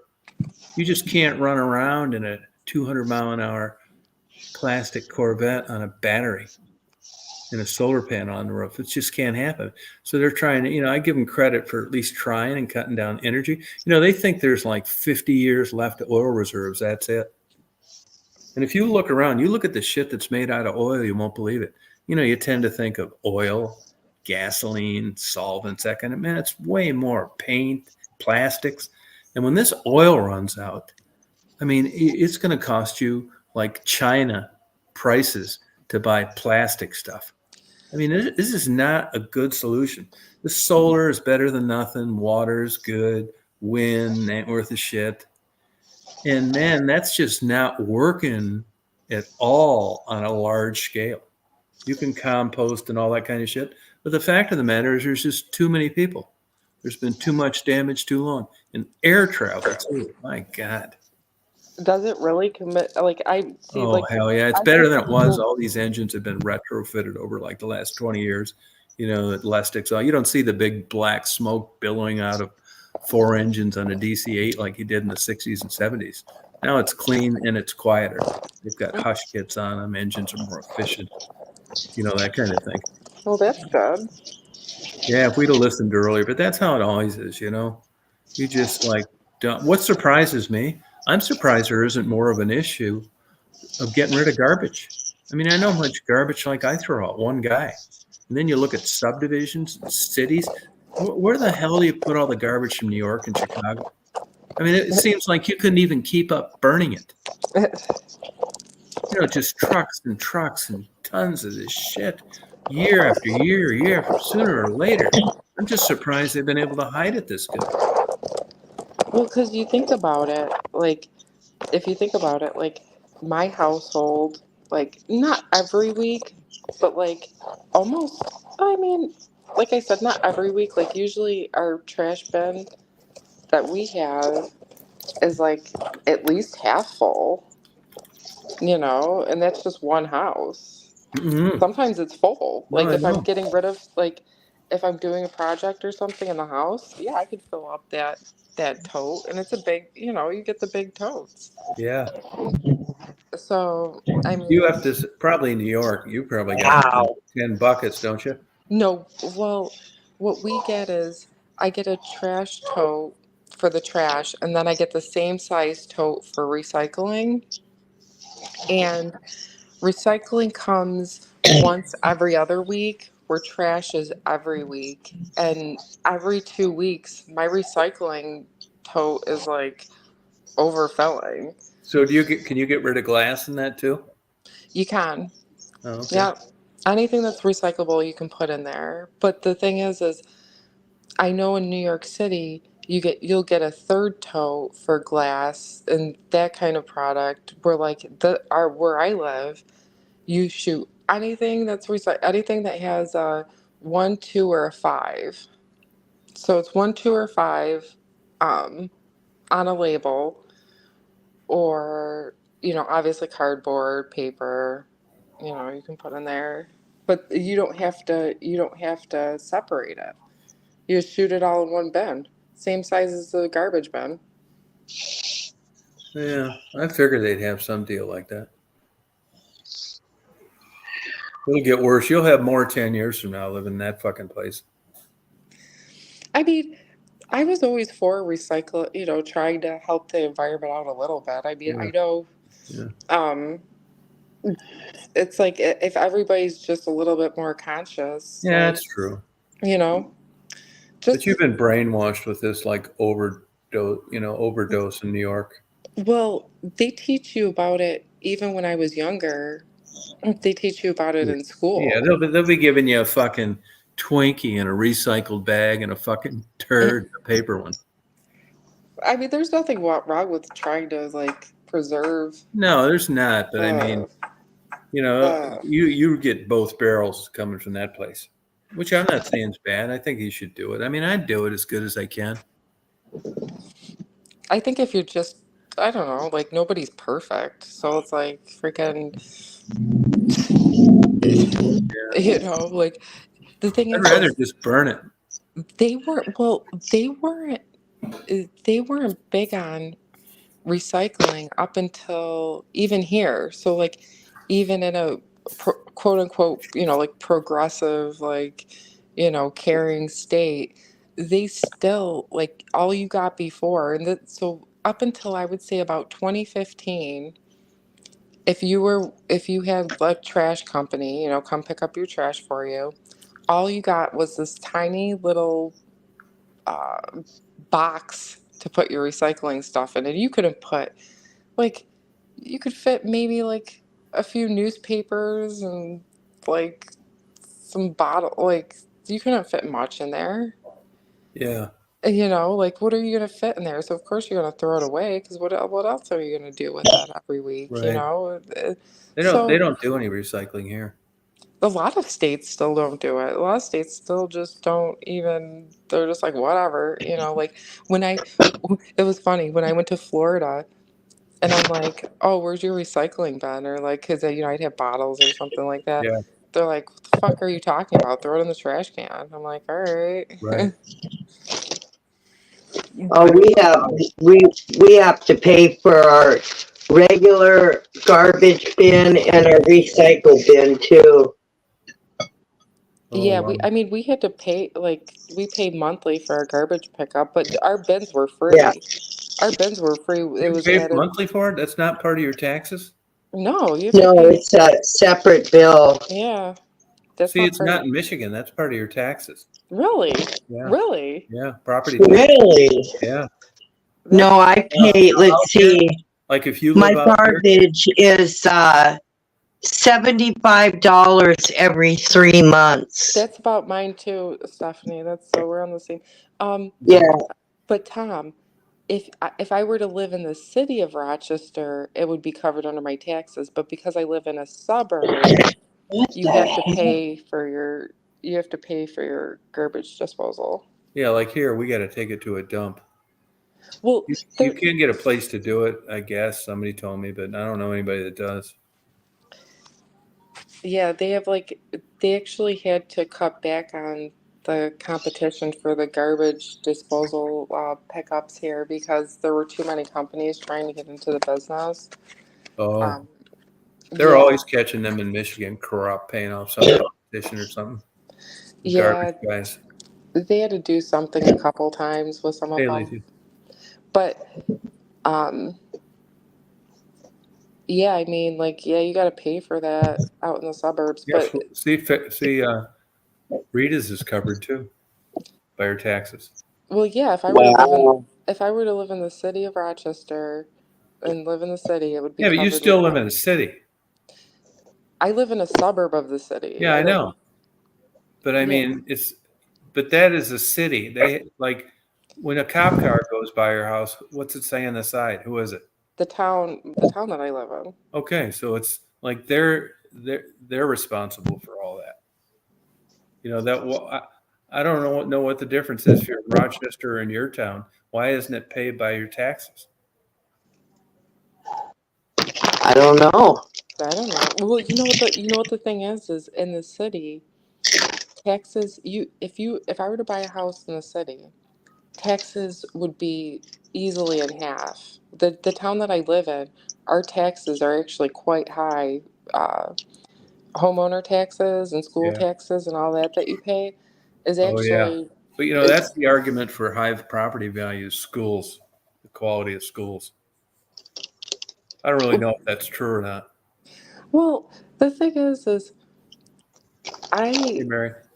the district that I live in isn't the best district. Like there's actually a town in the in the city that I live in, um, one of the best school districts that like New York State, even the whole New York State, but their taxes are freaking outrageous, and everybody that lives there is rich. So Hmm, that's crazy. yeah, like I have to pay like $4,000 or what is it, like $4,200 a year in property taxes. That's a lot. And I don't have a lot of land. Yeah, I that's don't. a lot. I don't have a lot of land. My But see, house that's is that pretty fake. small. That's paying for, everything. They got to get it someplace. But that's a lot for property taxes, and when you got to pay for your own garbage. Oh yeah, you gotta pay for your own garbage. Yeah, you gotta pay for your own garbage. Yeah, there's nothing like really. I mean, they have a they have a community center that you can use Yeah, if you want to. That's you don't have to pay for in the town, but it's not that big, And this town is actually bigger than this. There's more people living in the town that I live in than in the city itself. yeah. We have enough people living in this town to it could be actually classified as a city because that's how many people live in the town that I live in. Oh, wow. How many is that? Well, let me check for You're you. gonna, I you're haven't gonna done let that. Daisy, I you're haven't gonna done let that Daisy out real statistic. quick. You want to go pee pee on? Want to go pee pee, girl? Let's see. Want to go do pee pee? Come on. Let's go pee pee. Come on. Go pee pee. Stephanie, are you enjoying the rainstorm? Come on, girl. Oh, yeah. I mean, thunder, lightning, wind. I had that. We had that too today. I was outside on the porch, and like we had a storm come through today, and it was it was interesting. There wasn't too much lightning, but yeah, there were a couple boomers. I was like, Yeah, oh my God, we need this rain. "Is all the grass That's growing?" another thing with the climate change. I mean, yeah, it rains a lot in Seattle, but not like it used to. No, we've even lost some of our rain too. Yeah, warmer because it's hotter. Oh yeah, and the heat. Yeah. I mean, you look at electrical bills out there. I bet they worried about that, like how they keep up with it. They're not used to using that kind of electricity in the summer. I bet. Yeah. Well, Well, speaking of electric bills, Tom, this is so crazy. I got my electric bill a couple days ago, and for some reason, I have a $200 credit, Oh, good for you. and I don't know. I got a call. I don't know Oh, where don't it came call. from. Yeah, who cares? Don't call. yeah, Yeah, I don't know where it came from. Um, in fact, I have it right here. It says You sure you didn't pay it twice or something? families. It says families clean energy credit. And I Yeah, don't know what that is. No, I never applied for anything. good for you. so someone wired some money, paid off Stephanie's. I don't know. My bill says zero, Well, so that's I'm not good. going to worry about it. Yeah, it's Well, crazy. yeah, it's good though. I think it's some government program. It must be. Single people or something at an age. Who knows? Maybe. I have no idea. I've never gotten anything like that before. Good for They you. did. They did a study. They did a thing here where if you had, I'm not sure if you've heard of the Nest. If you had like the Nest device, which is supposedly energy saving, and you let them control it, they would give Yeah, that's you right. basically like your bill would be nothing. And honestly, when we signed up for the program, we didn't really even notice a difference. Like literally, it was like 2 degrees for like a couple hours. They would change it for like, from Yeah, they do that in a lot of states now. yeah. And we would our Huh. our electric was like hardly anything. It went from like, $200 a month to like 40. Yeah. Huh. I know. Crazy, huh? This grid system's like complicated, but the problem is with energy, there's nowhere to store it. You can't store it for shit. Not electricity. So they're always like balancing demand in places. Like you hear the grid going down some places or terrorists shut it down with a hack, that kind of thing. That's the issue. You got to like kind of always be guessing how much is going to be used because you have nowhere to put it in the interim. Yeah. Grid's fascinating. There's quite a few books written on it, how it works, and security and states that have them and that kind of thing. Well, I'm glad just that think, Stephanie got a break. when you're young, you don't think of this stuff, and then you go out and you like live in places that are like crappy showers or bathrooms or something, and then you get older and you see and you just appreciate running water, plumbing. I mean, it makes life so much easier. I mean, you could not have it. Can you imagine that? Like going to an outhouse your whole life? Well, I that's why when I used to go camping, like, and I mean, we're talking camping. I'm not talking about like, oh, we had this RV and everything was catered. We would go out with tents, and you had to walk like literally, I don't know, sometimes like about a half a mile to the bathroom, Yeah, and even to the shop. If you wanted to take a shower, then you would have to grab your bike because it yeah, was like 4 miles to the showers. yeah, Yeah, everyone should try that every now and then. It's yeah. I a hate camping. it's a humbling experience. We're digging trench. Hey, waiting. I'd always have to dig a trench, around the tent and everything, so that like everything didn't get flooded in the tent. I mean, like we did hardcore camping. It wasn't like I said, it wasn't like um, it was like survival camp almost. It wasn't like, oh, we're on vacation to. I can remember even as a kid how damp it was. No, it was. It would be so you would have to like, because your tent, it's not like even in the summertime, which is decent, but like it would just the the dew from the rain would Yeah, just seep through the tent. Even if you did everything to like waterproof, like you yeah. No, took you're those right. precautions, like it would still be like what you said, that dampness in your freaking sleeping bag on the Yeah, ground. yeah. Crazy. Yeah. Yeah. When I was younger, I liked that kind of camping when I was younger. I was Really? like, it was okay. Yeah. It was okay for like a day or two, but like then you're like, all right, let's, get to the showers. And then there's like the showers weren't really that clean. And it was just kind of like even with the bathrooms, there were spiders everywhere. And it just got like crazy for me, at least. I was like, yeah, I mean, nature's cool and everything, but I don't like to see like big daddy long legs like when I'm trying to go to the bathroom and there's like 5 of them crawling all around the stall, and like you're just like, I just want to go to the bathroom really They quick don't bother me. and get bit by something. Yeah. Yeah, but a daddy long legs, I don't give a shit about. I always catch them and let them out if I can. Yeah. I had some Well, red ants get in my bed the other night. Real. Yeah. One damn goldfish cracker. They smelled. Yeah. KOA, yeah.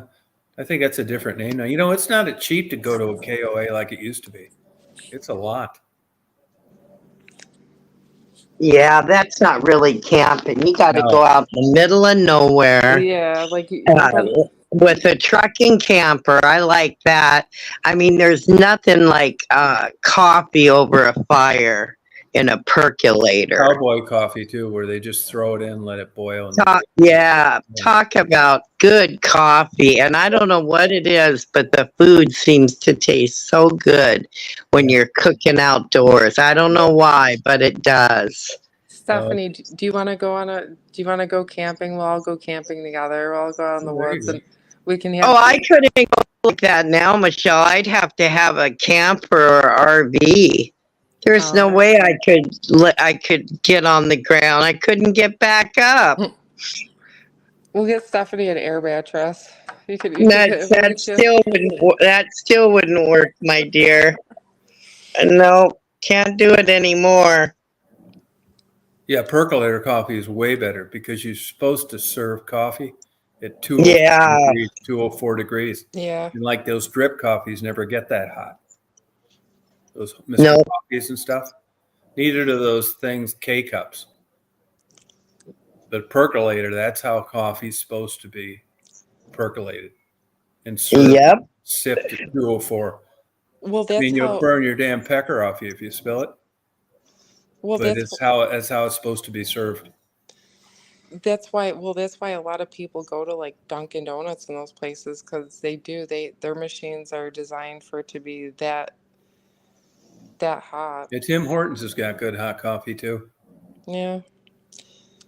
So that one place where I used to go down there and interview in Detroit on Michigan Avenue, that kind of all-night hamburger place, man, those fuckers had the hottest coffee in the world. I mean, it was damn near boiling when they gave it to you. You couldn't even hardly hold it in a cup. Well, I don't care what anyone says, but McDonald's has a good damn cup of coffee. It's not hot enough, though. That was No, but the flavor, I don't know what kind of coffee they use, but it is good coffee. You can buy And that. have you ever had a latte or a mocha from McDonald's, Tom?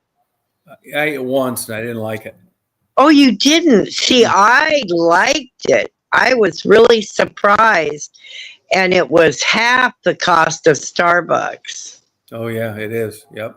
Yeah. They don't serve their damn coffee hot enough. everyone at when I worked at Dunkin' Donuts, a lot of people came in and they were like, well, McDonald's is cheaper, the regular coffee and Yeah. everything. And I was like, well, I mean, I don't know what to tell you. Like, I made some suggestions to like management on like how to like get people in at like certain times and like what to do to compete with, the local competitors. But yeah, like customers would come in all the time. They'd be like, well, yeah, your coffee's good too. Don't get me wrong. But it's just like, they're like, I can get a cup of coffee at McDonald's for like $1. Yeah, it's true. Where yours is like Dunkin's better, though, I think. Where Well- Dunkin', man, they ended up going to those bullshit cups, and that took a step down in their coffee, too. You used to get a good styrofoam cup, Yep. and now you Yeah, get I this remember. Yeah. bullshit, and it And it would changes. keep it warm. And that Dunkin' coffee, too, I've percolated it, put it in a drip. It never tastes the same as when I get one there. That's what everyone said. Probably not enough dirt in it.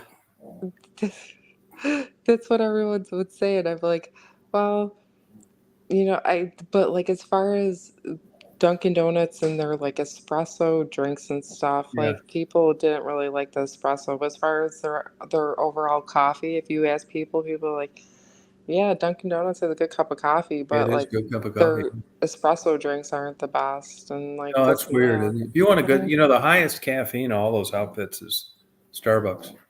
Yeah, oh yeah, for sure. Starbucks, hands down. If you want a good espresso, Yeah, it's true. if you want like that perfectly made latte or the Yeah, you're right. perfectly, Yep. with the good flavors and everything, go to Yeah. Starbucks. But Yeah. No, there's. I mean, I don't go there like I used to. I've been doing it at home. I like. There's this health nut restaurant. I'm going there tomorrow, actually, up in Athens. They've got like, it's all a bunch of bull dykes working in there, and it's all like bring your own bag and all that shit. But it's also organic, which I don't really seek out organic.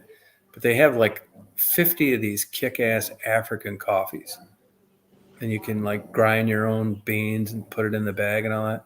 And I get some of those and just try different ones. Fun, well, Mm. $18 a fucking pound. Oh, Yeah, but that's part of that organic shit. And I never I learned about organics with one of my jobs. I had to learn about like organic and what it's all about, and to try to inform customers and everything else. And like I would tell people, because I can understand the struggle of um, wanting to not buying organic. Most people are like, I don't want to pay like an extra 50 cents for this because it's organic. What's going on here? And like, it's more. There's a lot to it. but there's a lot. Certified organic. Right. No, yeah. Oh, there's a lot. Like, check yeah, like definitely do your No, I homework mean, when you're it's buying almost like it's overdone. I know a place that was going to go organic on cattle, it. and they didn't want any metal nails in any of the posts in the fenced areas. Yeah. And they thought, fuck you, there's no way we're taking those out or redoing it.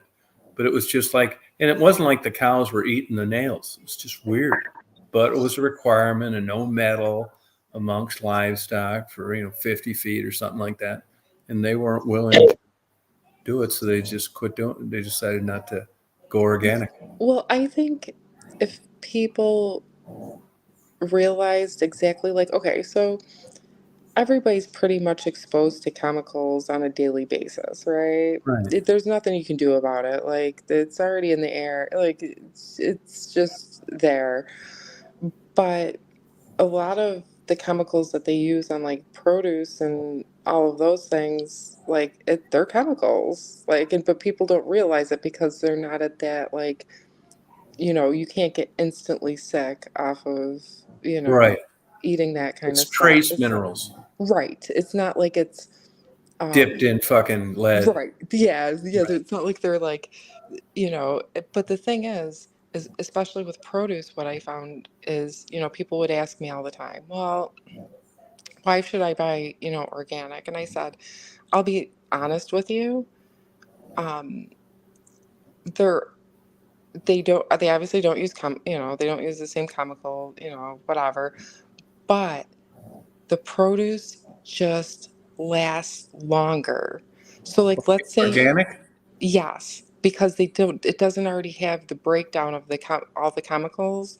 So it's not already going through that process, of break, I've read too, like part of the expense is that if you're like true organic, you're not using chemicals and hmm the bugs are eating the shit out of it. And you Well, just get what you can get. So your loss is higher than if you're spraying and no bugs are doing damage. so it also depends on like what the farm is doing. Sometimes a lot of the organic stuff where bugs are attracted to it, they put them in greenhouses so that the bugs have a harder time getting to the produce. Oh, really? Yeah, they make these big greenhouses, right?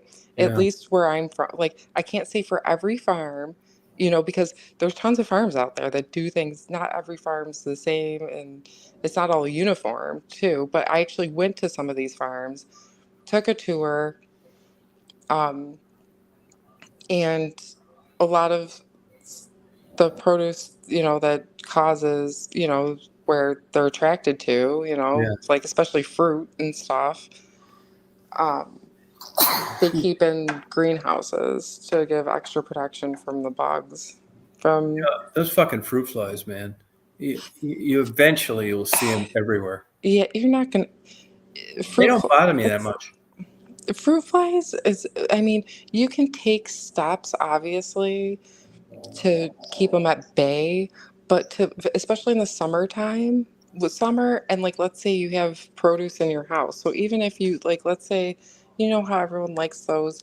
I'm sure everyone has like a little basket where they put like their bananas and apples or whatever, in their Mm. house. And in the summertime, it's just like working with it in a grocery store because we always had to try to keep it at bay, because nobody wants to walk into a grocery store and see. What were you going to do about? I'm surprised this. So those are the fruit flies were the eggs hatching once they got to New York. It had Yeah. it had to because like But I we mean, would how get did you get rid of fruit flies? Because nobody else seems to be able to do it. so this is the precautions that we would take. We would be very thorough with all the produce that's out there. So we would go through them, and if we found, usually what they're attracted to is like open fruit. So like let's say there's even like a dent in a fruit, Yeah. right? Like one apple or Yeah. whatever. That's what they're going to go for. Keep the area as clean as you can be. Like we're talking like clean, go through it all the time. You have to stay on top of it. See, the problem is some people don't stay on top of it and then it gets really out of hand. So you have to, there's a lot of like on a daily basis. It's a lot of nitpicking crap that we had to do. Like you would see tons of produce out, but then we would have to spend like man hours. It literally like, oh, we need you to like go through every apple on the shelf because there's a couple of fruit flies, and sure enough, someone would go through all the apples. There'd be this one that was, Oh, seriously? yeah, it would have a dent in it. This one has it. You have to, and then you have to contain all the fruit and any kind of like juice and stuff, and just try to keep it as clean as possible. It's a battle and it's a struggle, and it's not like, but in the summertime, that's just what you got to do because you got to stay on top of it because Did like you people would, bitch about them? They saw them?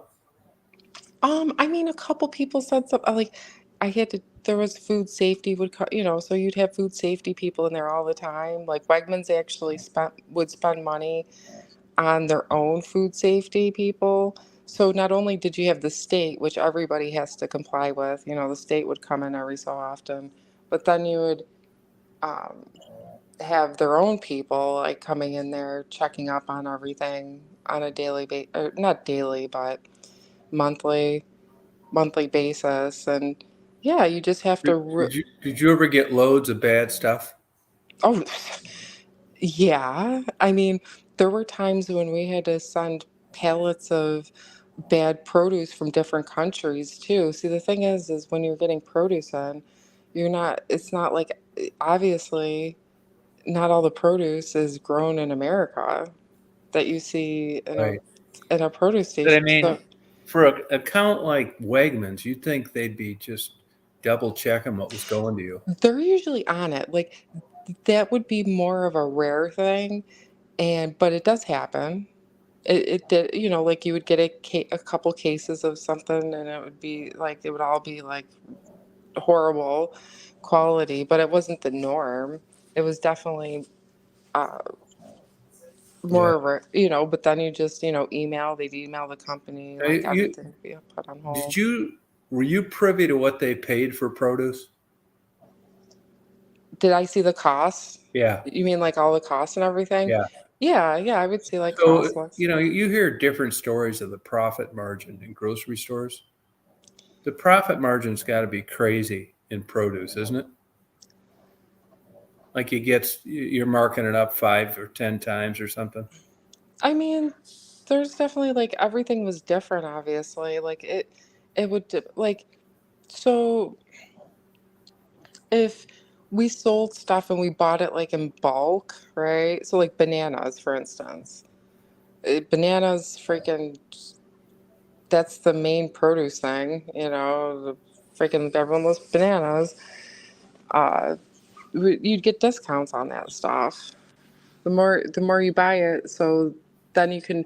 But Wegmans honestly had pretty consistent low prices overall. Like you didn't really ever see like a Was the major. They, produce it was pretty was the fair. produce department a moneymaker? Yeah. Oh yeah. Sure. Like I compared mean, to other sections? I mean, honestly, the gro.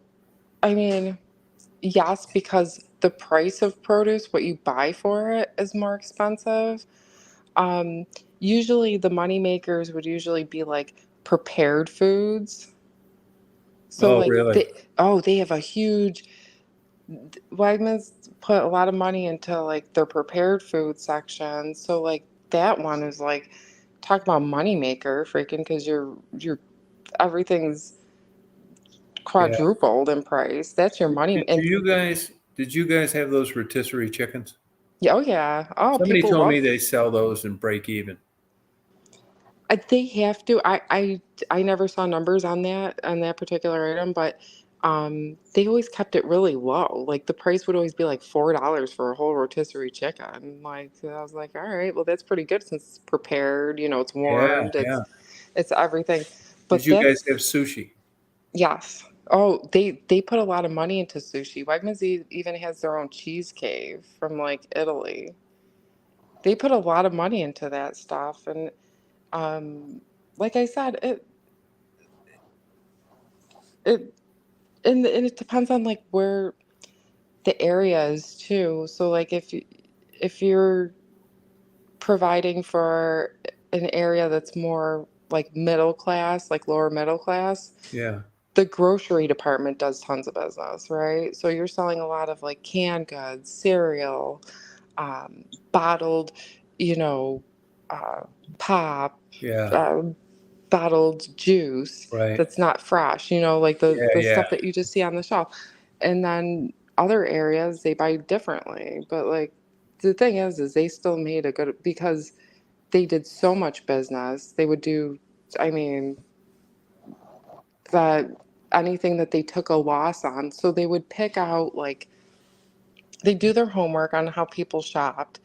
They would pick out like 20 items, 20 to 50 items in the store and cut the price of those items, right? Mm-hmm. And that was, they called it the consistent low pricing. So you'd see banners talking about, we do consistent low pricing because they don't really market on sales. So you Yeah. know how you go to certain stores and they're like, we have something, it's 2 for $4. That's like, or you can buy it, they didn't, they got rid of that way of selling stuff, I would say 10 years ago. They didn't find a good profit margin in it. They were like, people like consistent low prices more than the up and down of these sales that you see at certain other places. And Oh, it worked. interesting. Yeah. It worked. The thing is you wouldn't think it works because people still like to see that, oh, I just got a deal. But you didn't really get a deal because I saw prices because I used to be a vendor. I saw the prices, and then they would just jack up the everyday price, and then put it on sale like a Right. couple months later, which was a good sale, which was a good price if you got it on that sale thing. Where Wegmans is like, we're just going to try to keep our prices uh, consistently low. We're just going to keep them at a good, where people are Yeah. like, oh, all right, well, I can buy my milk for cheap, like just the core items that everybody usually goes to buy stuff with. They really Right. do try to keep the prices reasonable there. Huh. Yeah, and it works. And it's still growing. It's still a growing chain. Like it's still so something about what they do that is different from other Yeah. You're right. Yeah. it's working. Yeah. So That must be an East Coast chain because we don't have those over here. yeah, it originated in Rochester back in like 1920, I believe. And Oh, now yeah. it's all the way in North Carolina, and they opened up stores in New York City, and it is an East Coast chain, you're right. So but they're continuously opening up stores, but they've just stuck to the Northeast. So yeah, like it's in, but they're opening up stores slowly too. They're not just like mass, uh, you know what I mean? Like they're just not like going crazy with it. Hang on 1 second. Putting in a popcorn. Oh, popcorn.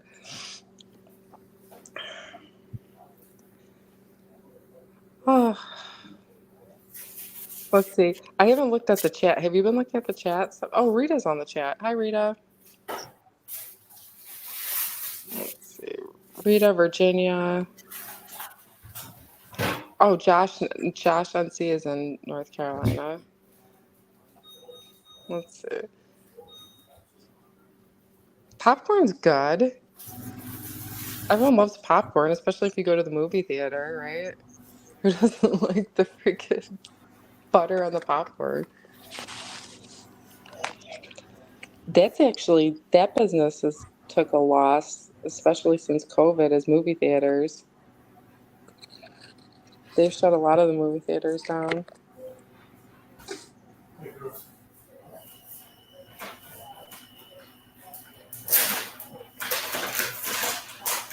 A lot of people eat before a movie.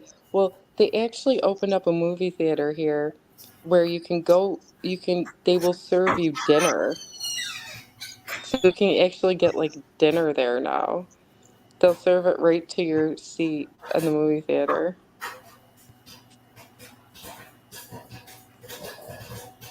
Dinner and a movie.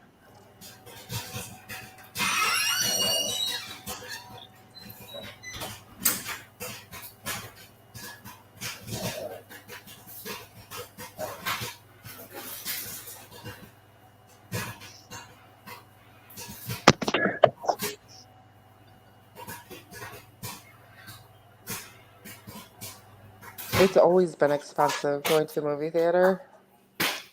And then if you don't like the movie, it was like, all right, well,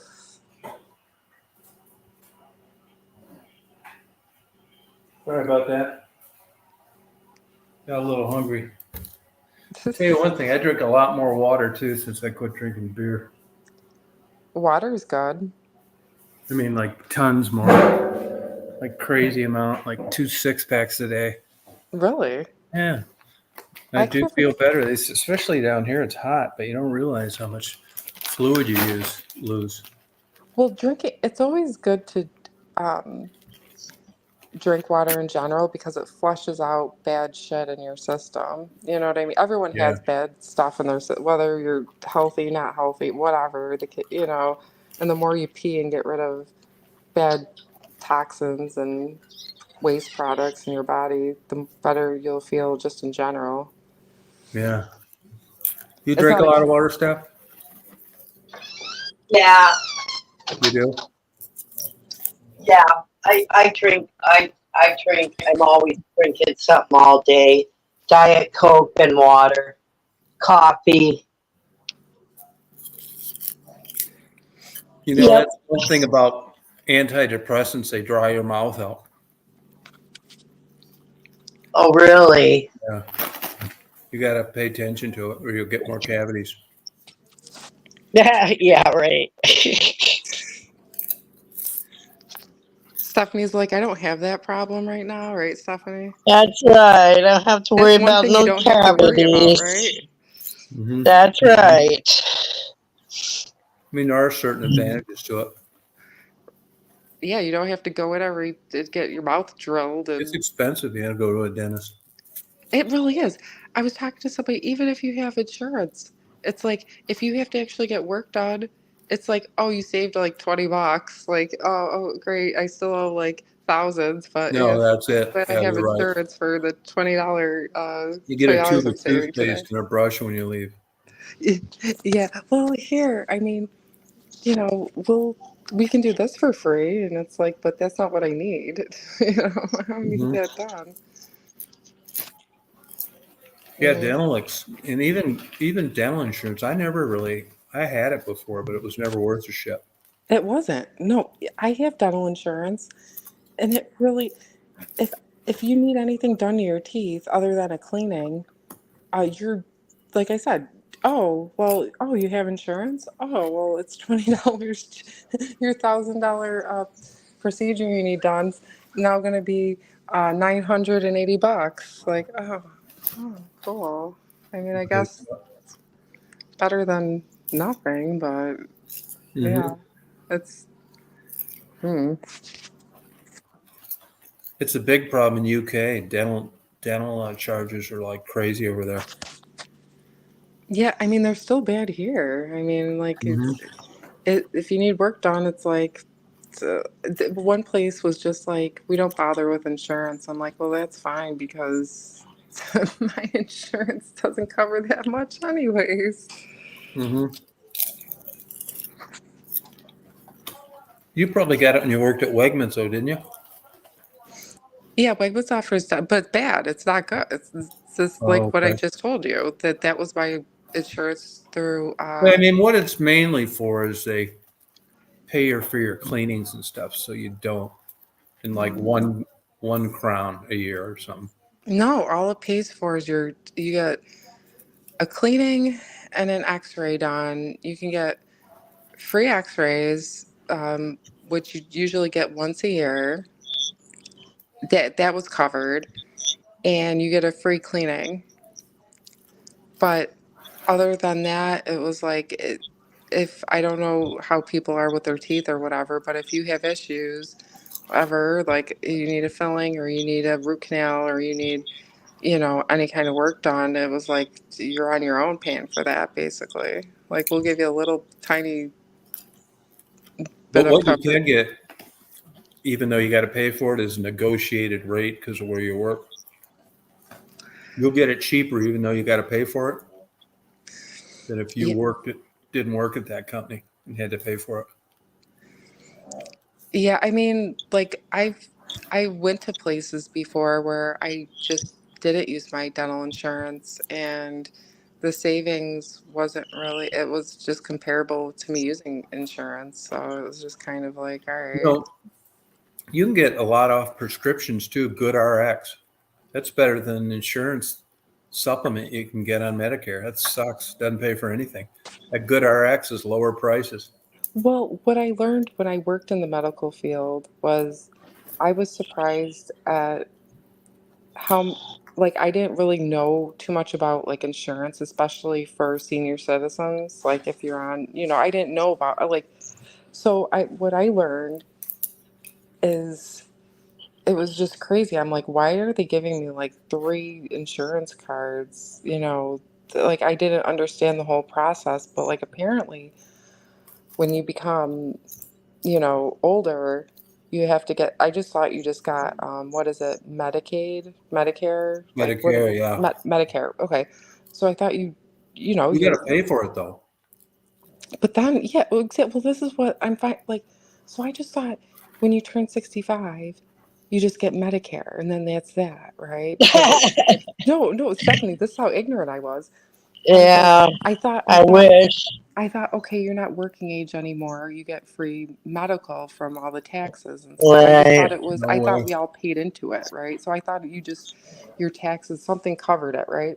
So then I'm finding out people need not only that program, but they need to get another. And most people have like, they have to pay for like they need Yeah. supplemental insurances on top of that to even get a decent rate on medical, which doesn't, to me, does that make Yeah, sense? because Yeah, I got that too. Medicare, My Medicare. yeah, I Oh, got go ahead, Tom. between Medicare, it's like 400 a month, and then the supplements 180 a month. So I'm right back into a $600 a month premium. But which is just as what you would pay. Like, this is what I don't understand. This doesn't make sense to me at all. Okay, so you get older, right? And you don't work anymore because you're older, you're retired. That's what you're supposed to do. But now I'm finding out, eh, wait a minute, I have to save for my health insurance that I'm going to obviously need because when you get older, your body starts breaking down. So you normally, who do you normally see in doctors' offices? Older people, right? Because that's just what happens with the aging process. But and then you're going to make it hard for people who can't work because either they're 70 or 80, you know what I mean? Like, Yeah. you're going to make it hard for them to even get medical coverage. Like they have to pay these outrageous. So I don't understand this whole insurance business. So you're not banking on the young people who are paying into it, who aren't using it as much, right? Because generally speaking, Right. people in their 20s, 30s, 40s shouldn't probably be going to, for the most part, shouldn't have all these issues. So you're saving money on these people. Well, why aren't the older people? Then it should even out. Like you pay for the older people because the younger people aren't going to need it. So I don't, it's a freaking Yeah, scam. It's a scam. It's not working. And when you get no, it's older, not. Yeah, like what happened to all of the years that I didn't have to use insurance and I paid for it? Like what happens then? Oh, well, Like people that don't work now, they don't worry about medical insurance at all. no.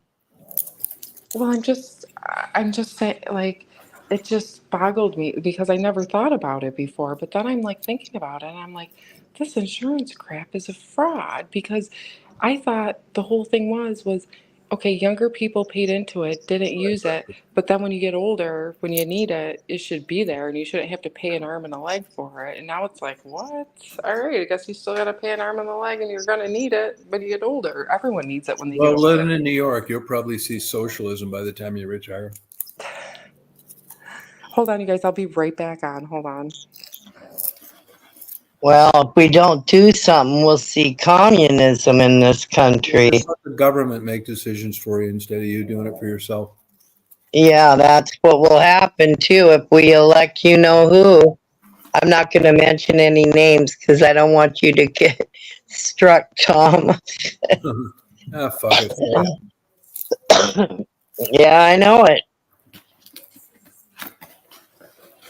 It's Boy, a it's strange still time. thundering here. Wow. We haven't We're had still a getting good rain, rainstorm. not any thunder. Yeah, we haven't had anything good like this for months. Yeah. I got a rain gauge out. I check how much it rains. Yeah, I should do that. I should keep track of it because, everyone says it rains all the time in Seattle. Well, not like it used to, Tom. Right. Uh-huh. Nope. And it's hot everywhere. Yep. I mean, I know it. this just crazy hot. Yeah, here it's hot. Yep. It's hot in places that never usually get hot. Yeah. Yep. I know. It's nuts. I hate it. You never had hot days like in high school and stuff? God, Tom, I don't ever remember it being 100 in Seattle. No. Maybe, a freak, hot day, maybe I could have missed, but no, nothing like weeks of 80 and 90-degree weather Mm-hmm. here. No. Yeah. And how about your winters? Have you noticed a difference? Oh yeah, because I remember, gosh, that time I told you when I was married, I think Snow. 25. We had snow. It was, up our garage door. I remember having snow like that in the winter. But now we never get snow down here. Just, we still get snow in our mountains, but never, never around here anymore. No. Yeah. Now, how about like the coastal neighborhoods? Has the water been high, low? They don't say too much. Well, I'm not close to you mean the ocean? Yeah. But Yeah, the ocean fire is on the news. how far is the ocean? 3 hours from me? Yeah, that's what I thought. Yep. Yeah, but no, I never hear about. Mm-mm.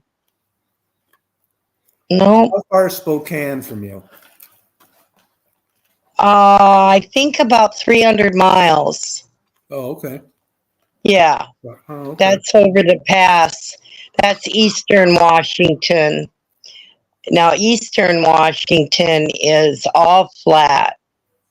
Looks like, Eastern Washington kind of looks like the desert, where when you get over the pass to Western Washington, that's where we have all the trees and the mountains and stuff. Oh, okay. Yeah. Now, when you were in high school going to there, did you ever go to like field trips to Mount Rainier and stuff? Oh gosh, not field trips, but we used to go to Mount Rainier and stuff. Paradise is right below the mountain, a beautiful park and a place to go, at the base of the mountain. Yeah. Yeah. But we used to ski and stuff up on Snoqualmie Pass. Crystal Mountain. We used to go skiing there. Yep. Huh. Yeah. Michigan snow is nothing, man. The Great Lakes don't even hardly freeze anymore. Huh. I mean, that's a big change. Fish are disappearing. Whitefish up near where Mary lives, shit, they don't even see them anymore. Well, yeah, I remember just a few years ago all the snow you'd get in West Branch. Yeah. Yeah. Hey, did you ever get a chance to be down along the ocean and see killer whales swimming around? I saw killer whales when I went salmon fishing that time. Did you really? I did, yes.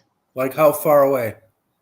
Oh gosh, I don't know. The captain of the boat is the one that pointed him out, Oh, wow. Just out but there I swimming could around? see him going up and down. Yeah. Huh. Yeah, they were pretty big too. That's interesting. Yeah. Yeah, but I never, after that salmon fishing trip, I never liked the ocean. I had no desire to ever go on a cruise ship, ever. No, I've got sick on a ship before. Once on a charter Yeah, fishing thing, and once on a cruise in the Bahamas. yeah. No, Mm. oh yeah, when I went to the Bahamas that time, they offered some stupid cruise around, but I wouldn't go. Right. My friend that I went with, he went on it, but I wouldn't go because ugh.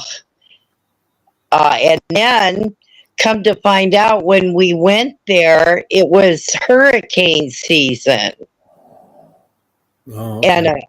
a big hurricane just bypassed. We were on Paradise Island. We stayed at the Merv Griffin Hotel Oh, okay. on Paradise Island. Yeah, but That's Paradise Island's where that guy crashed that plane when he stole it, isn't it? I'm not sure. I think it is. I'm not sure. Remember that baggage guy stole the plane? And Yeah, I remember something about that. he crashed it in Paradise Island, I think. Oh, did he? Yeah. And do you remember when D.B. Cooper, the famous hijacker? Oh, yeah, that guy. Yeah. Yep. Yeah, I wonder. That is just an interesting thing to No, me. me too. I mean, it just fascinates me on what happened to him. And what I can't understand is, I mean, even if they killed him, they would have found a body or bones or something. Yeah.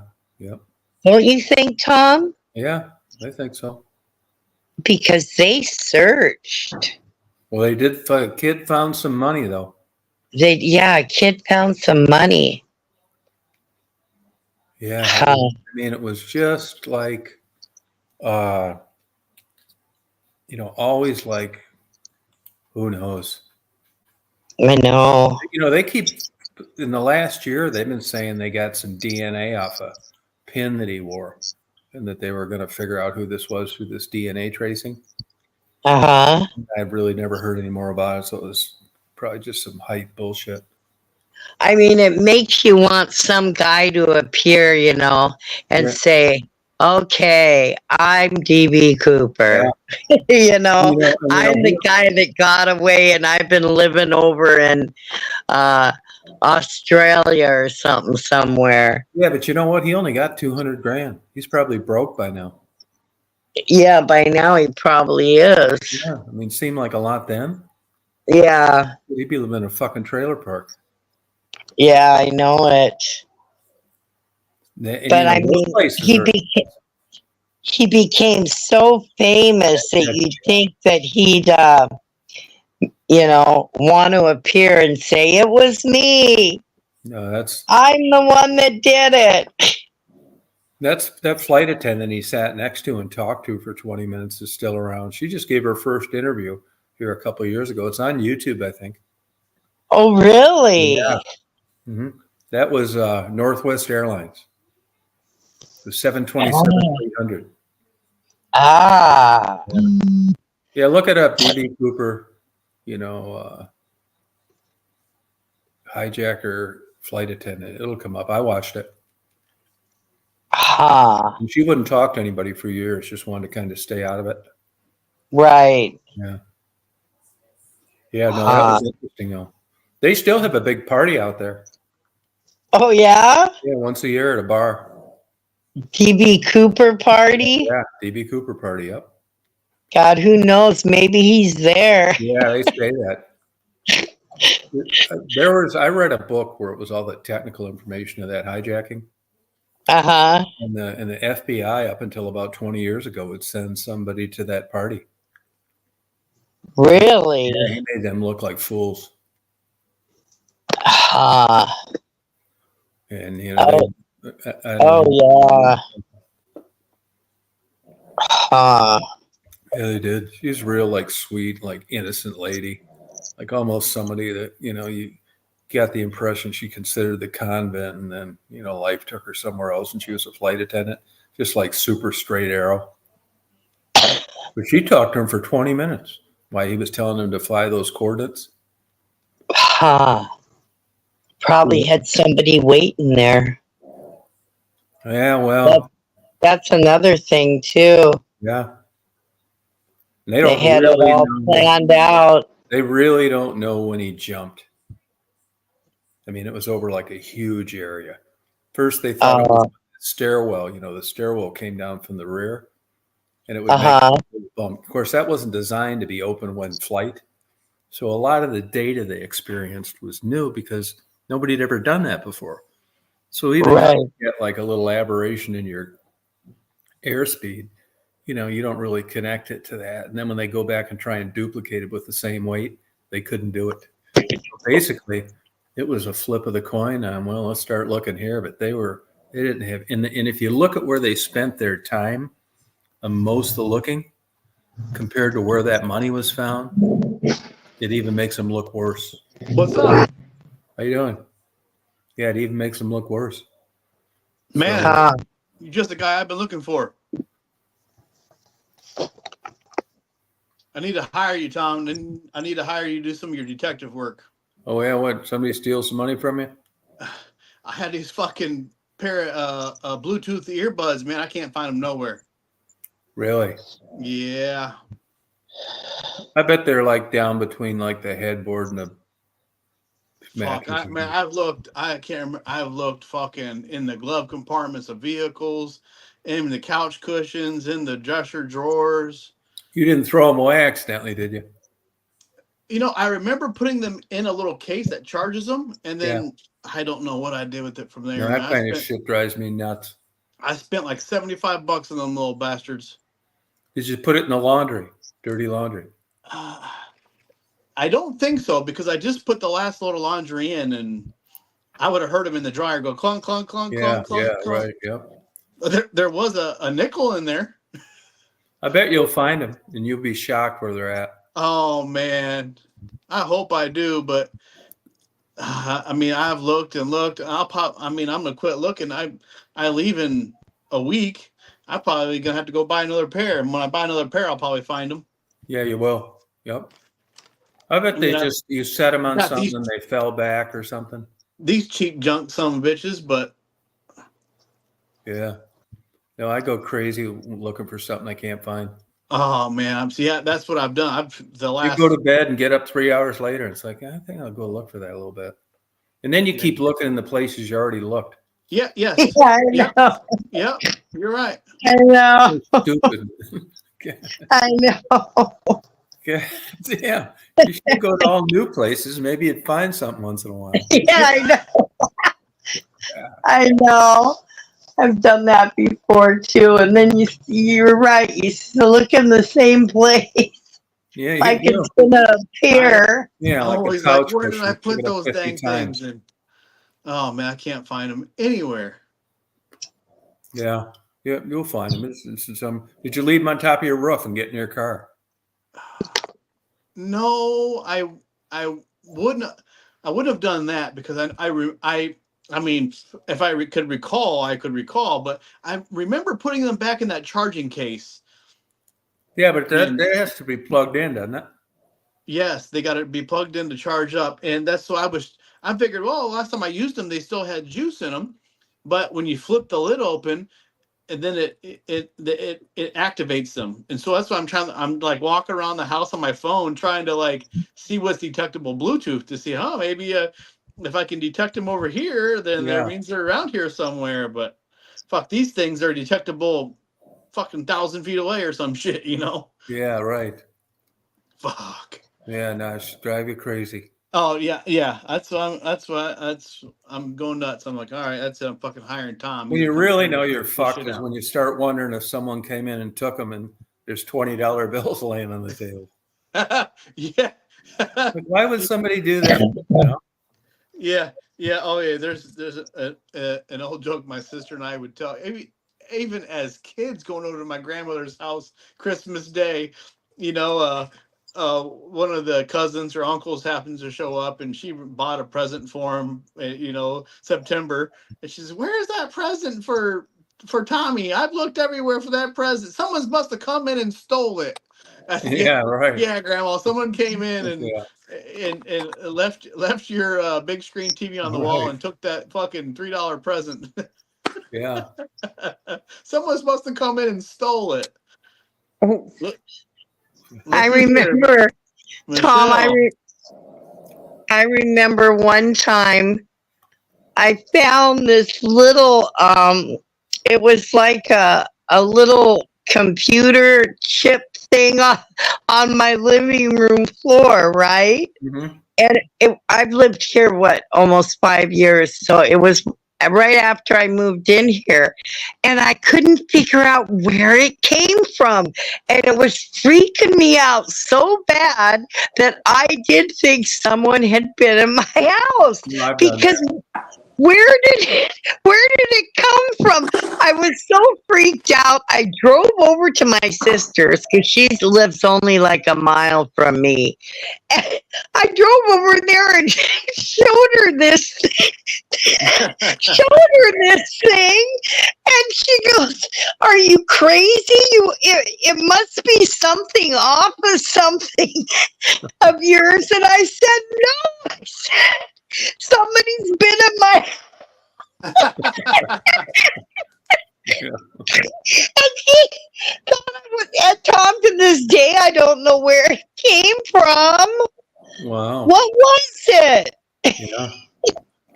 I mean, it was the craziest thing. I don't know.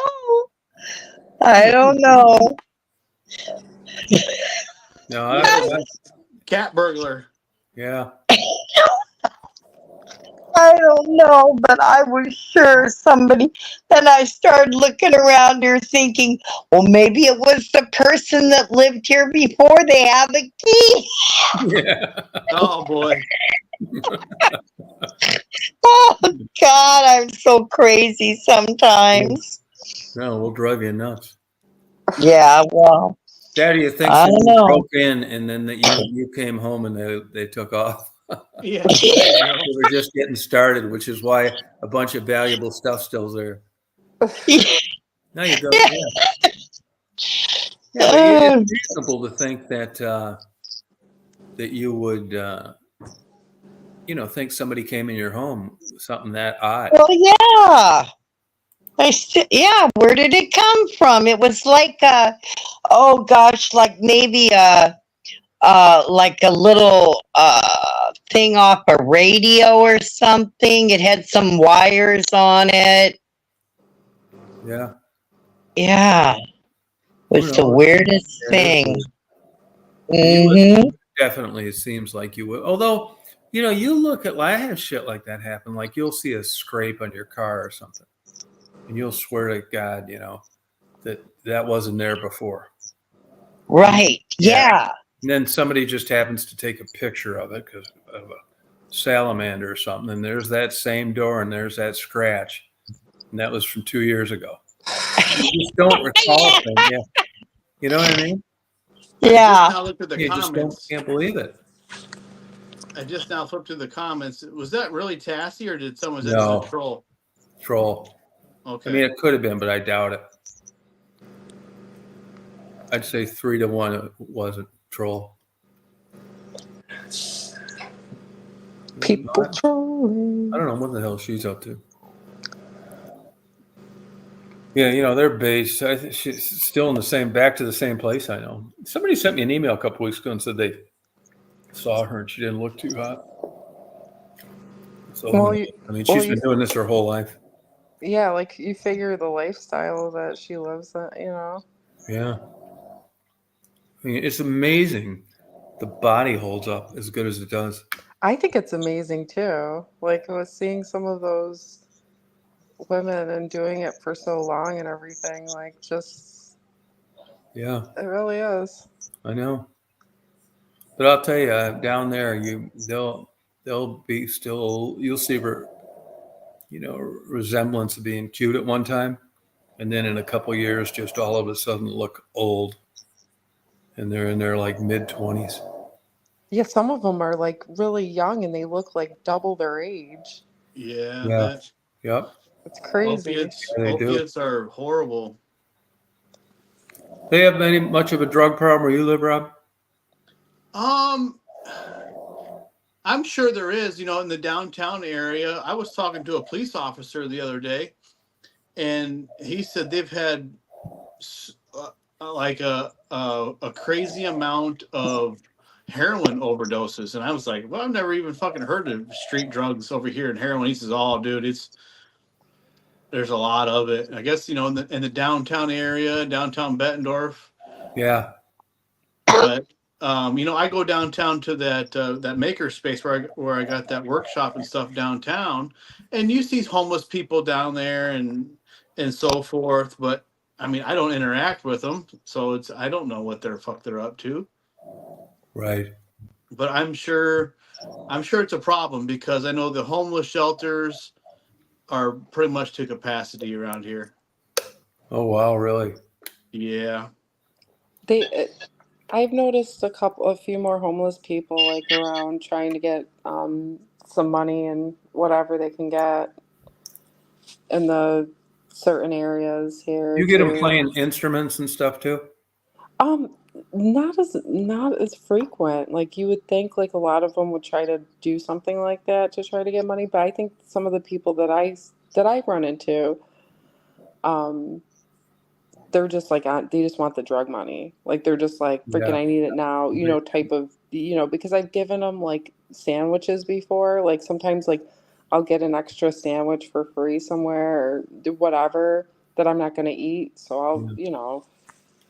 if I'm driving around, I'll just toss them the sandwich. And most of them are pretty thankful. They'll eat it, but it's Yeah. like, The sad thing is, I know somebody that works in the school system, and the things that I hear, like what their job is like, um, it's something. It's like an intervention. Like, so families that are like, there's homeless families, and their kids come to school with no socks, or their shoes that don't fit, and their clothes are dirty, and they smell horrible. And so this person, um, it's like an intervention.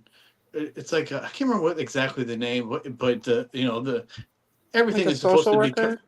Yes, it's kind of like that, but it's saddening. Like these people will get housing vouchers to go to a hotel, so they put them in a hotel basically, and these people have a free handout, get a hotel, and they're such filthy people that the hotel kicks them out. Yeah.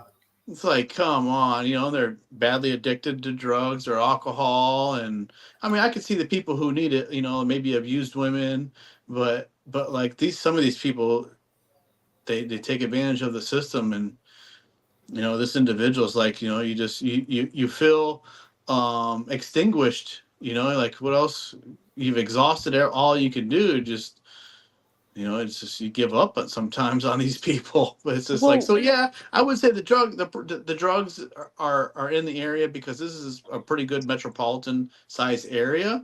I mean, we're nowhere the size of Chicago or Detroit, but when you combine all these, the quad cities together, there's quite a few people here. well, what happens here a lot of times with situations like that is if they find out that the parents are like a harm to their children, they'll usually take the children and put them in like group homes and stuff where there's more of like um, a stable situation for them. Yeah, like if they Yeah. find out that like if they find out a child is living in like horrific conditions and they have parents who are supposed to be like, you know, provide, doing what they're supposed to do, Yeah, I whatever. feel sorry for the kids. Yeah, they'll take the kids right out of there if they have They to. Like should. Yeah, they should. if they have to. If it's like they obviously that's not the first thing they want to do, but You're if right. if it's like a need to, there's a lot of programs here for families, and they usually do like the right thing. They have like so many social workers that specialize in certain areas and everything. Because some people, they get, the kids don't deserve to grow up in that environment. It's not like they should at least have their basic needs met. They call it crisis prevention. That's what Oh, I. is that what they call it? Crisis? Yes, because and it's sad. Well, no parent wants to take a kid away from A their lot of parents, people, but when well, the extremes become extreme, you got to step in somewhere. You just yeah, a lot of the people poor abuse kids, it they're though. innocent. Right, but a lot of people abuse the child protective services on like not needed cases just because they might, they have Yeah, something out for somebody else and they saw something that, but like most of the time, if you can provide a stable home environment with food and clothing and, like a house situation, like social services will leave you alone. But if you can't, like they'll take your kids from the house, at least until the parents can prove that, look, I got a stable place for my child to live. In Michigan, their philosophy was to try to make the family whole. So you could have the most dysfunctional, abusive, crazy fucking family in the world, and they were still trying to get you guys back together. That's the downside of it. yeah. I mean, they do try to keep families together, but like if it is that bad, like what Rob was saying, like if it's to the point where your kids are coming to school with dirty clothes, they don't have food, like there's obviously something, they don't even have their basic, and then they start investigating and like, yeah, like if it's a really bad situation like that, there's counseling services and they have a lot of programs for, they even have in New York State, they have a Child Health Plus program where it's free you know, child health care, they're covered. It's free. You just have to make under a certain amount. And that certain amount is actually, Pretty um, high. yeah. So Yeah. like even if you make a decent amount of money, like your child can still be covered under this program. Yep. So it's not like you have to be like below poverty level, for this program for your child. Like you can get Sure. it even if you make, you know. That's why it sucks to live there in New York. Oh no, it doesn't. How does it Yeah, it suck? does. Oh That's a yeah, perfect example right there. oh, I know it's horrible. We're helping each other. You get help if you need it. Like that's freaking Yeah. the worst. Who you Yeah. who you think who helps you pay for it? Um, I've always paid taxes, and I've had to use programs like that. I still put into the system, and I give to charities and everything else. So Yeah, but like, how about the system as a whole? it works.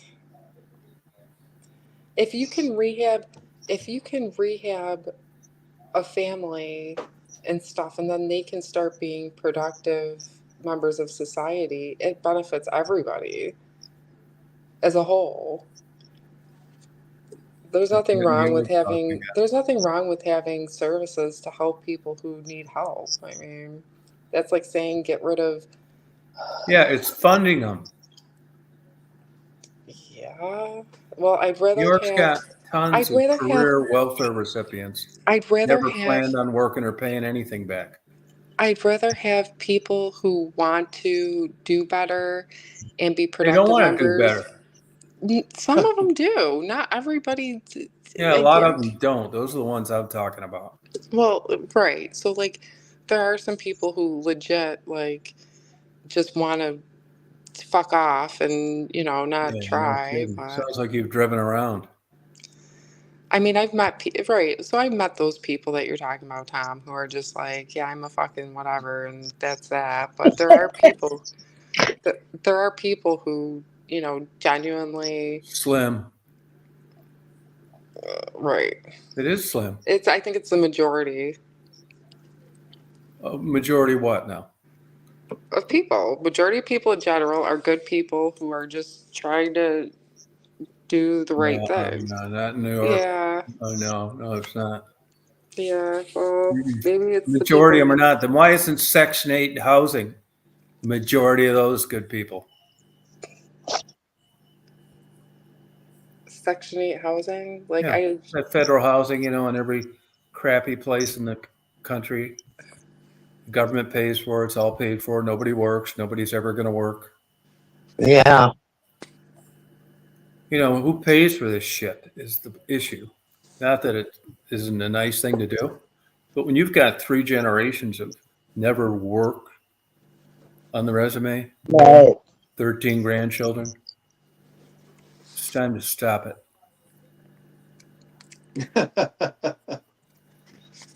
That's what I say. You mean like people who just aren't going through a hard time? People who No, are just that's great for that. Spending your whole life on the public welfare system isn't just going through a hard time. It's a career.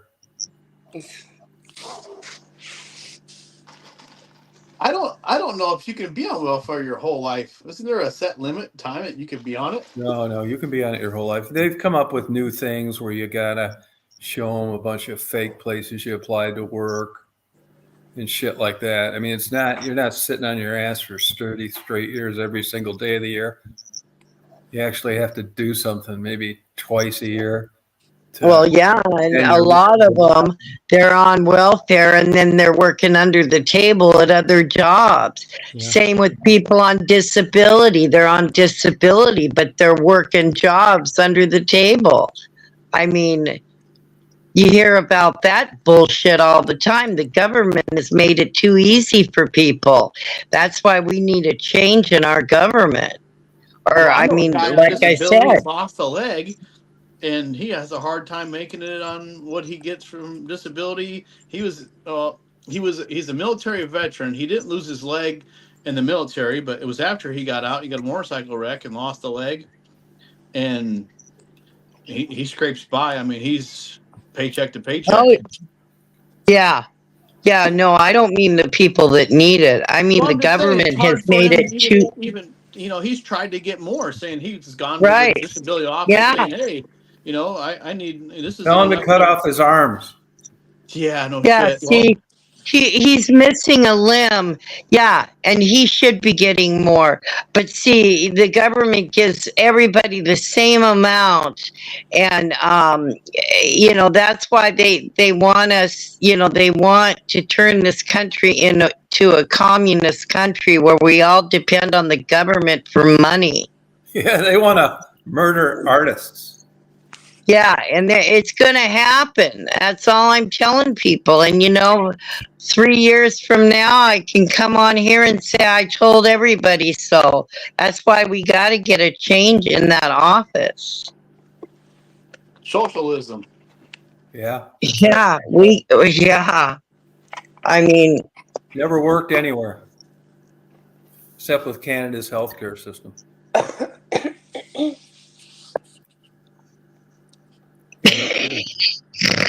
Yeah, they want to murder all the artists. What I was getting at, this guy was missing a limb. He asked me all the time if I need any help, moving a pool table or anything. He would be down to make some side money, some money underneath the table, undocumented money. I don't blame him because he's scraping by, and this guy's missing a fucking limb, and he's willing to help carry pool tables around and shit. Yeah. So right. I mean, he's got to take pain pills the fucking rest of his life. He's Phantom kind pain. of dependent on those on something to help ease the pain because pain. Oh my goodness! Seriously, man, that's an interesting phenomenon. Look, if you guys just find it, Look up phantom pain sometime. It's like crazy. You get a limb cut off, and 30 years later, it's hurting you like you did it an hour ago. Oh yeah, I've heard of The that. whole time, phantom pain's weird. Isn't that His body something? reverse. He Wow. fucked his back up. His hips are all shifted now because he's walking with this what's the word I'm looking for? Prosthetic. Prosthetic. Thank you. Yeah, and it's caused his hips to shift, and that's caused his spine to shift. So he's always fucking crooked and shit and walking. I I'm like, bet. Yeah. my Yeah. goodness. Have you told him to pray? Oh, he's religious. Of course.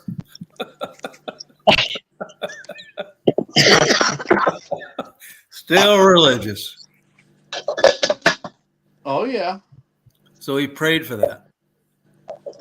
Well, he didn't pray for what he get. I mean, trust me, he was not until recent years did he attend church. Oh, okay. And I think, Oh, you know, a so- lot of the reason he goes to church and has belief because I think the church helps him out a little bit.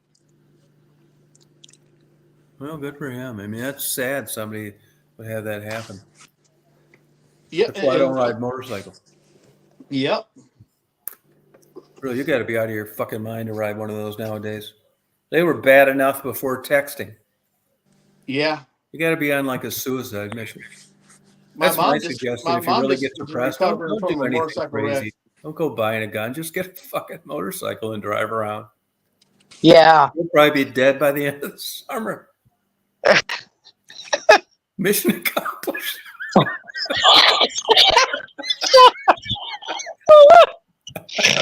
Oh shit! There goes that fake medical advice.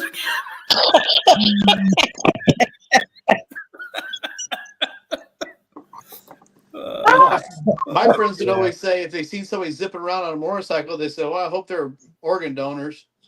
No, it's the truth. You get a lot of good organs because they're young and stupid. You can put them into somebody that was a druggie. Give them another 50 years to fuck the system. Yeah, we tried. One of my friends said that. He said, "Fuck, you Yeah. fuck around and you can fuck around, go to Venezuela, you come back missing a kidney." No, I wouldn't But go to that goddamn place if I were you. It got You need to fake fucking postponed. COVID or something.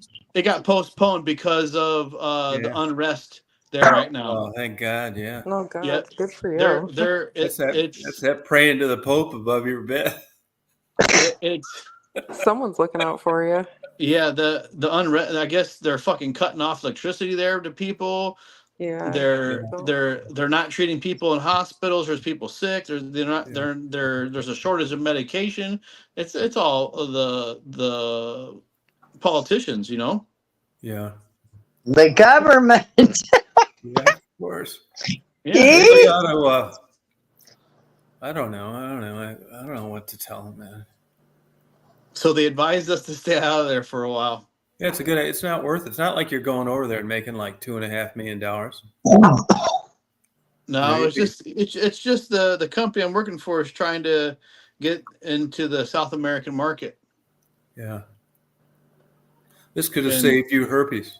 Well, there's better countries in South America that you can go to right now. Yeah, but there's not the fucking event isn't there. Well, I mean, you can always change it around. Like, there's certain places you probably just don't. Yeah, well, Right it now. wasn't that bad when they schedule it. You know, these get-together things and these big tournaments, they're like 20 years in advance and shit. College football games, it's crazy. Yeah.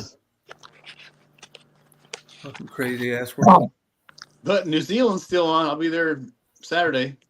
Oh, cool. Yeah, that's cool. That's a good place. Yeah, where's that one girl that was coming on for a while? That woman, one that struggled with something real small.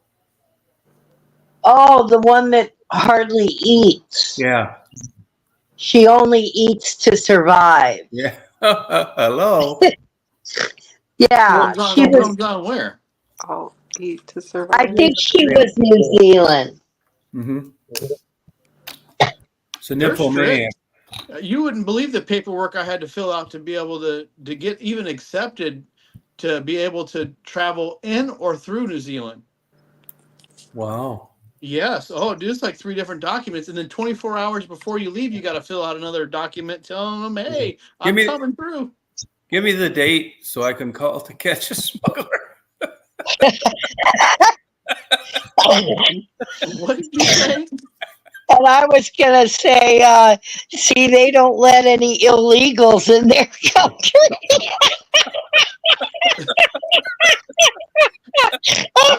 I got legitimate paperwork. Oh yeah. Hell yeah. They You they don't have don't. to fill anything out here. All you got to do is sneak in. Yeah. They don't. New Zealand will not let anybody in their country that's going there as a career. There is Yeah, a few. There because they is a don't want few a fucking exceptions, mess. but they don't want anybody traveling there to live and do a job because that's their jobs. No, that's true. But that's good. They're protecting their citizens. Yeah, yeah, and you have to prove that you're financially stable when you travel there. They don't want any bumps fucking traveling through. Anybody going there like, No, oh, that's See? right. I don't Yeah. have enough money to go home. Yeah. No, that's Yeah. right. I know back, like if you go to Tahiti and some of those places, you have to put your return ticket in escrow. Yes, sir. Yeah. Yep. Was anybody Yeah. I ever know that moved to one of these tropical places, Philippines, any of that shit, they all ended up coming back. Yeah. Yeah. One good, just good STD like gonorrhea. Golly. And they wanted to come back. They Well, said they stood a 50% better chance of not catching that shit in the Quad Cities. Yeah, there you go. no, they came back because they couldn't live off their government. They have to come live off ours. Yeah, that's true. This is a good place for that. It is. It's a good place for that. We'll show Kropka. He could have come on. He could talk about that Canadian insurance. It's worked for him. The what? His that Canadian insurance. Mark. You know, he almost died a few years ago. Yeah, that's Yeah. crazy. Oh, Yeah, I could see that fucking Kathy on Forensic Files right now. oh God. Yeah. No, it's on Snapped. I used to watch that show all the time, and Eric would get so upset. He'd be like, "Are you watching that show again?" I'm like, "I find it really interesting." Yeah, fuck yeah. Yeah, you're right.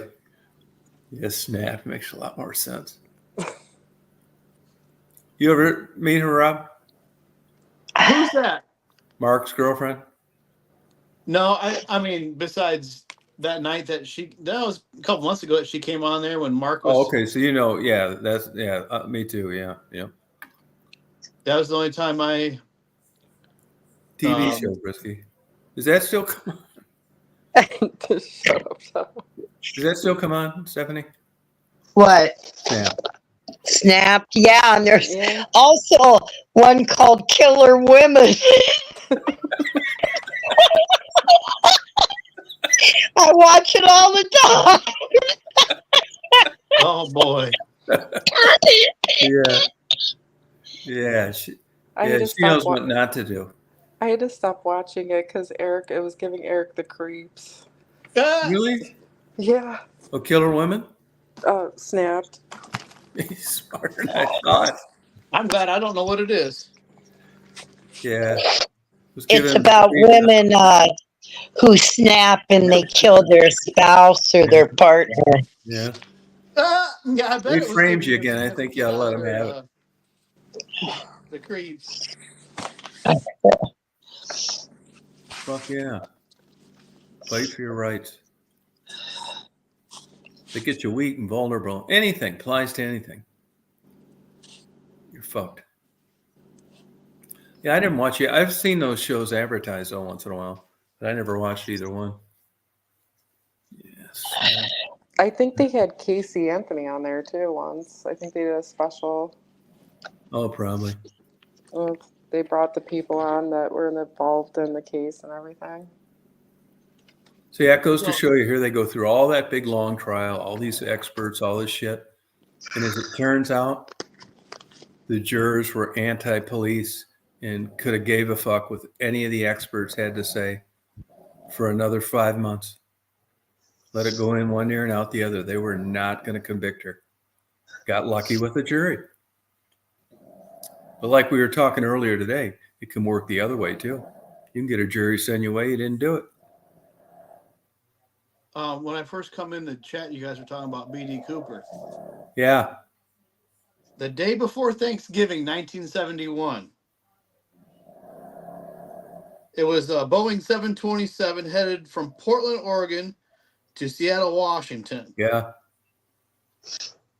And it was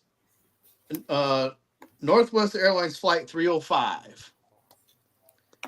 Yeah, that's the name of that new book. He gave the stewardess a note, and she didn't read it. And he insisted that she read it. It was a handwritten message on a note indicated that the man had a bomb in his briefcase. It said that if he did not receive $200,000 in $20 bills, among with 4 parachutes, he would blow up the aircraft. When the pilot, William Scott, spoke to the man, he also convinced that the hijacker was serious. So, yeah, I followed that thing from day one. We were saying earlier, they have a party out there every year. Yeah. So it states here that it says the airplane was pursued by 2 F-106 fighter planes. So it was being not the whole time, though. No, yeah, exactly. Once the word got out, I'm pretty sure to the tower, they departed from a nearby Air Force base in a National Guard helicopter and a Portland FBI agent. Yeah, they had all sorts of theories, but it's way off. Well, they said, he climbed down into the stairwell. To where the landing gear come out, and he had him put the landing gear down, and so where he jumped, and the altitude that they figured he jumped at, it was raining. Tom, if you jump out of a fucking airplane at 20,000 feet, you were a lot lower than that, though. Yeah, let's see. It says here, 10,000 feet where they suspected he jumped from. But they found some of the money years later. Yeah. A kid playing in a creek found some of the money. Yeah.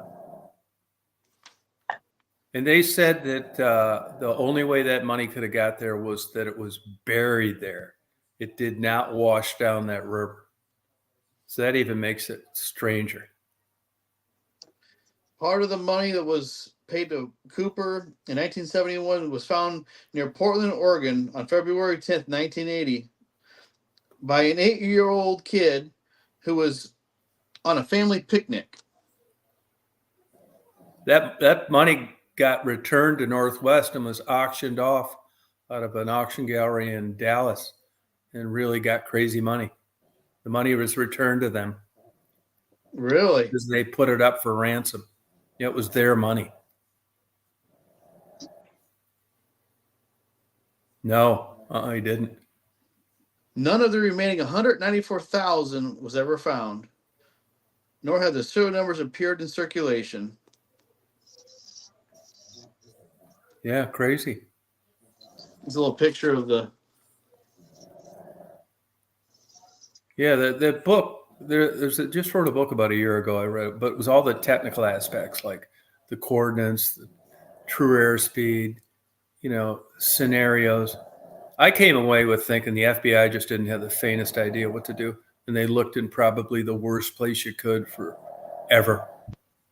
If PD Cooper died in the forests of Washington, there wouldn't be much evidence. Small animals would have eaten his flesh and scattered his bones. So what investigators would have found would be hard to identify his remains. But what doesn't make sense is how that money got there. Especially if it didn't wash down the waterway and was buried.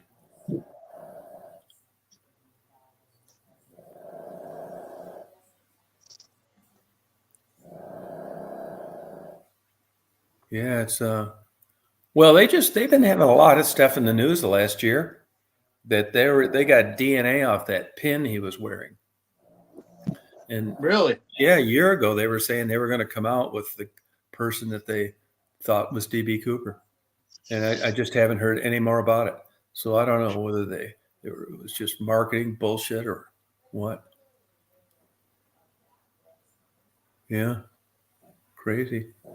He died on impact and remains were eaten. Where's the other $194,000? What happened? Yeah, I know. And he wouldn't. And if that happened, it's so way off from where the money was found. You know, Yeah. makes no sense. I mean, no parachute, no buckle. No, I know. And you think all these years later Yeah, that they would find more money or something. yeah, Yeah, I know. Unless somebody found it and kept the money, Tom. yeah. That's always possible. That's possible too. Yeah. Somebody found it and said, "Hey, I'm keeping this."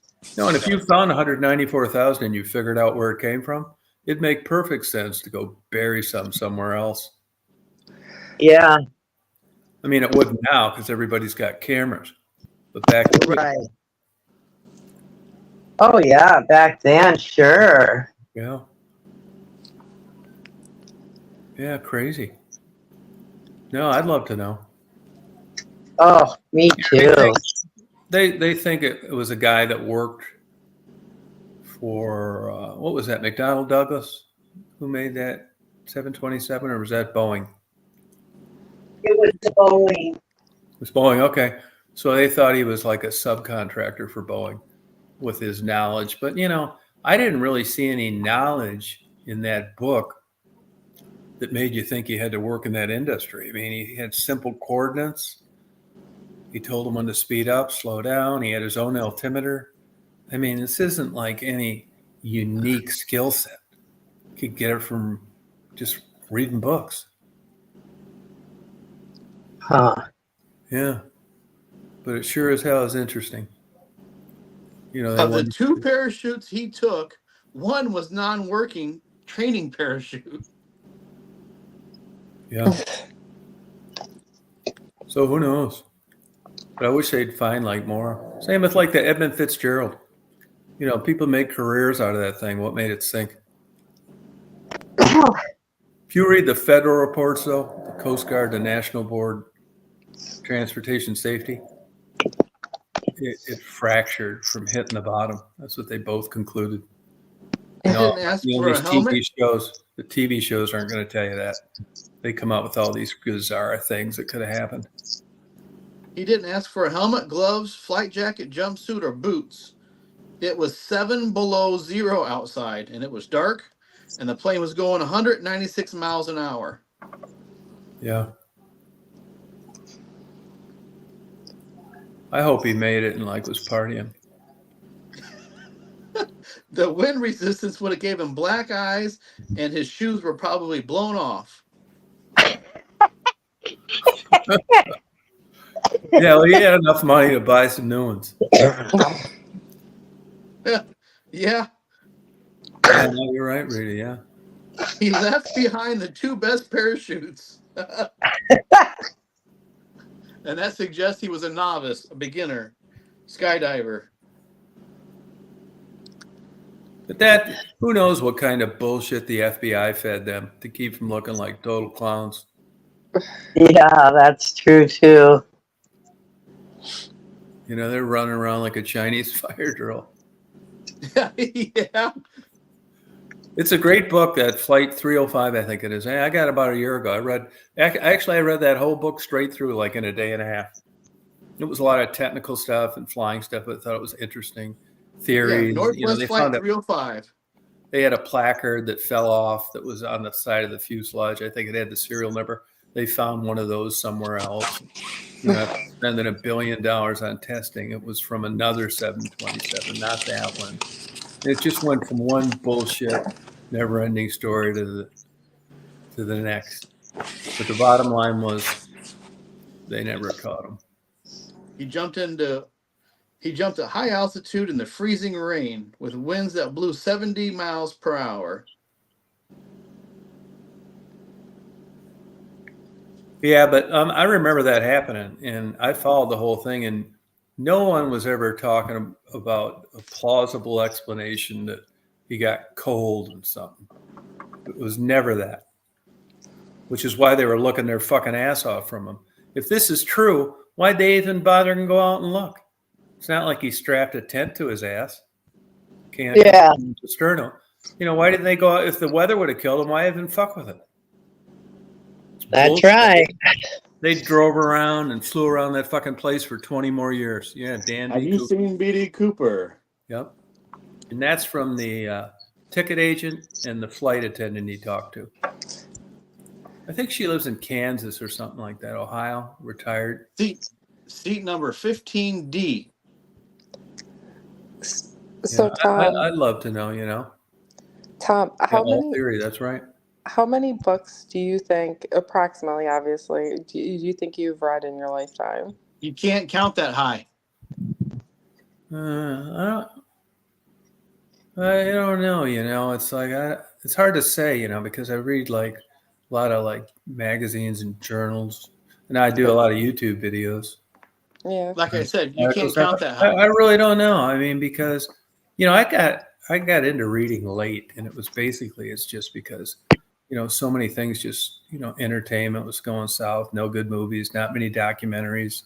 Yeah. Not like a lot of fun, cool shit to do, and music's changed. And it all just keeps like getting worse. And then I just start like looking at these books and stuff. And it's like, fuck yeah, man. There's nowhere else to get this stuff. Have you ever thought of getting like one of the Kindle books? Yeah, I tried that. I think it's like just my age. Yeah. No. Yeah. I didn't like it either. I got one of those things before too, and I was like, this kind of sucks. Yeah. Like it was just something about holding a book. I don't know. Yeah, I like books. They're barely hanging in there though. Barnes and Noble's doing pretty good right now, but private bookstores are like not doing good. I got a box of books I can send you. Yeah, what's the subject? Romance novels. Oh, yeah. I'm joking. Send it to Michelle. Stephanie. Oh, not me. I don't like romance novels. I don't like romance movies either. Stephanie's like, I don't want romance, okay? How about No. making them? No. You like it, Michelle? I like some of them. Yeah, like I've read some good ones. Like some of them are kind of, I don't know. It's like the same kind of concept, just like movies. It's like certain movies almost became predictable for me to predict like what was going to happen in the movies, and those are the movies I don't like, where I'm almost like, yeah, I'll be right back. This is going to happen, that person. But if it's a good written book, like it's just good. Yeah. No, it's it's hard to like get that much info about something. Like now I've been really reading a couple books on classical music, the first recorded classical music and that kind of stuff. And you look back at the dates like Beethoven, Mozart, and these guys and what they had to work with. It's just crazy. They came out with music like that then. All they do now is like somebody else playing it. No one's doing better. And that's pretty damn impressive in that amount of time. These just freaks that showed up on the world and like handful of them and just did this most insane musical compositions you could imagine. You know? Yeah, it's crazy. No, but there's still, you go to any college campus, you're not getting Kindles, you're getting books. Academic books are still printed, doing pretty good. So you would say like basically you just buy like whatever book, like you don't have a specific topic, you just buy Yeah, I different have a lot books. of tons of bird books, tons of neurology books, books on blood, uh, So your interest states doesn't biology, you just poetry, philosophy, linguistics, well, history, geography, and a big weather section. well, Tom, why don't you go on like Jeopardy or something? You know, like you probably would I mean, figure because you know a little, you know, yeah, you're not a that's true. When I play it with like people at their house or something, I don't think I've ever lost. I believe it. But I don't think I could be like a legit Jeopardy contestant. Those fuckers are like crazy, like just this weird idiot savant gift that, just they remember every little single thing, even if it was 25 years ago. That one guy, that Jewish kid that had that real long run, he said he read tons of children's books before he auditioned for Jeopardy. Oh, Just to catch up on simple explanations of like, where the Golden Gate Bridge is, and not reading an 800-page book about it. that's actually smart. Yeah, well, he has. I think he still has a record. He's a sports bettor. Wanted to be a sports bettor for a living, or he did that for a living. Yeah, I mean, this fucking guy, man, it was just like, he'd answer everything. First, you got to know the stuff. Then you got to be faster on the buzzer, and he just blew everybody away forever. So did that guy that's took Alex Trebek's place. That's running it now, the main guy.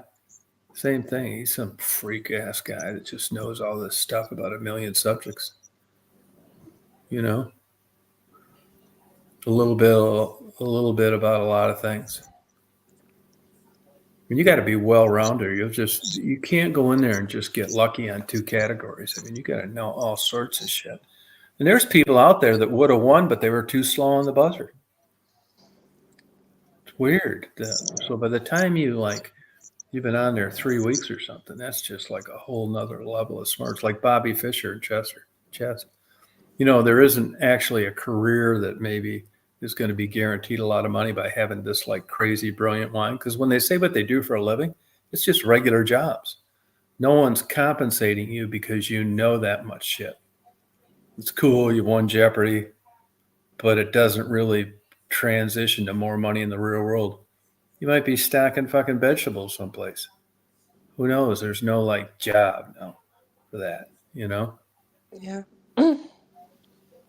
Yeah, I didn't like when after Alex Trebek died. It's just like, this sucks. They had all these like part-time hosts and stuff. And I don't even like that Ken Jennings, the guy in there now. He tries to act like Alex Trebek, which is just like terrible. If he should have just been himself. I think it's just not as good anymore. And Alex was kind of a dick.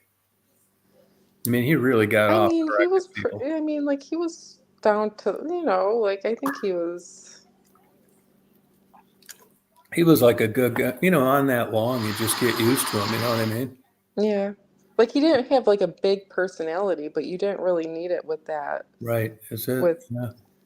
I think everyone could just And kind he has all the info right there. It's not like he knows all that stuff. right. Yeah. They had a big party for him actually, like a "We love you, Alex" party, because like he was struggling with cancer or whatever. Yeah, pancreatic cancer. Yeah. Yeah, and yeah, there was a big outreach for him. He had a good life though. He was Canadian too, but he Yeah, became naturalized. it seems like a lot of people that make it big in the U.S. are from other countries. Yeah, all those Dateline people are pretty much from Canada. The reporters. Well, I know, like a lot of like CEOs and stuff from big companies, you know, not all of them obviously, but some of them come from different countries. Yeah. Yep. Well, Stephanie must have got tired. Stephanie. Did anybody know if Mark went on the night or not? I kind of think that he didn't. Anybody happen to check? I went on earlier than he would have been on anyway, so I didn't check. But I talked to him earlier today. We texted back and forth, and he didn't know if he was going to do a chat tonight or not. So who knows? Well, I think I'm going to go to bed, you guys. I'm going to go to Athens tomorrow morning. Mm-hmm. And I'm going to go get my GoPros. I left them out in this rainstorm. So have a good day tomorrow. Have a good night. Thanks for coming on. See you, Rob. See ya. Party on, Michelle. Party. Have a good day tomorrow.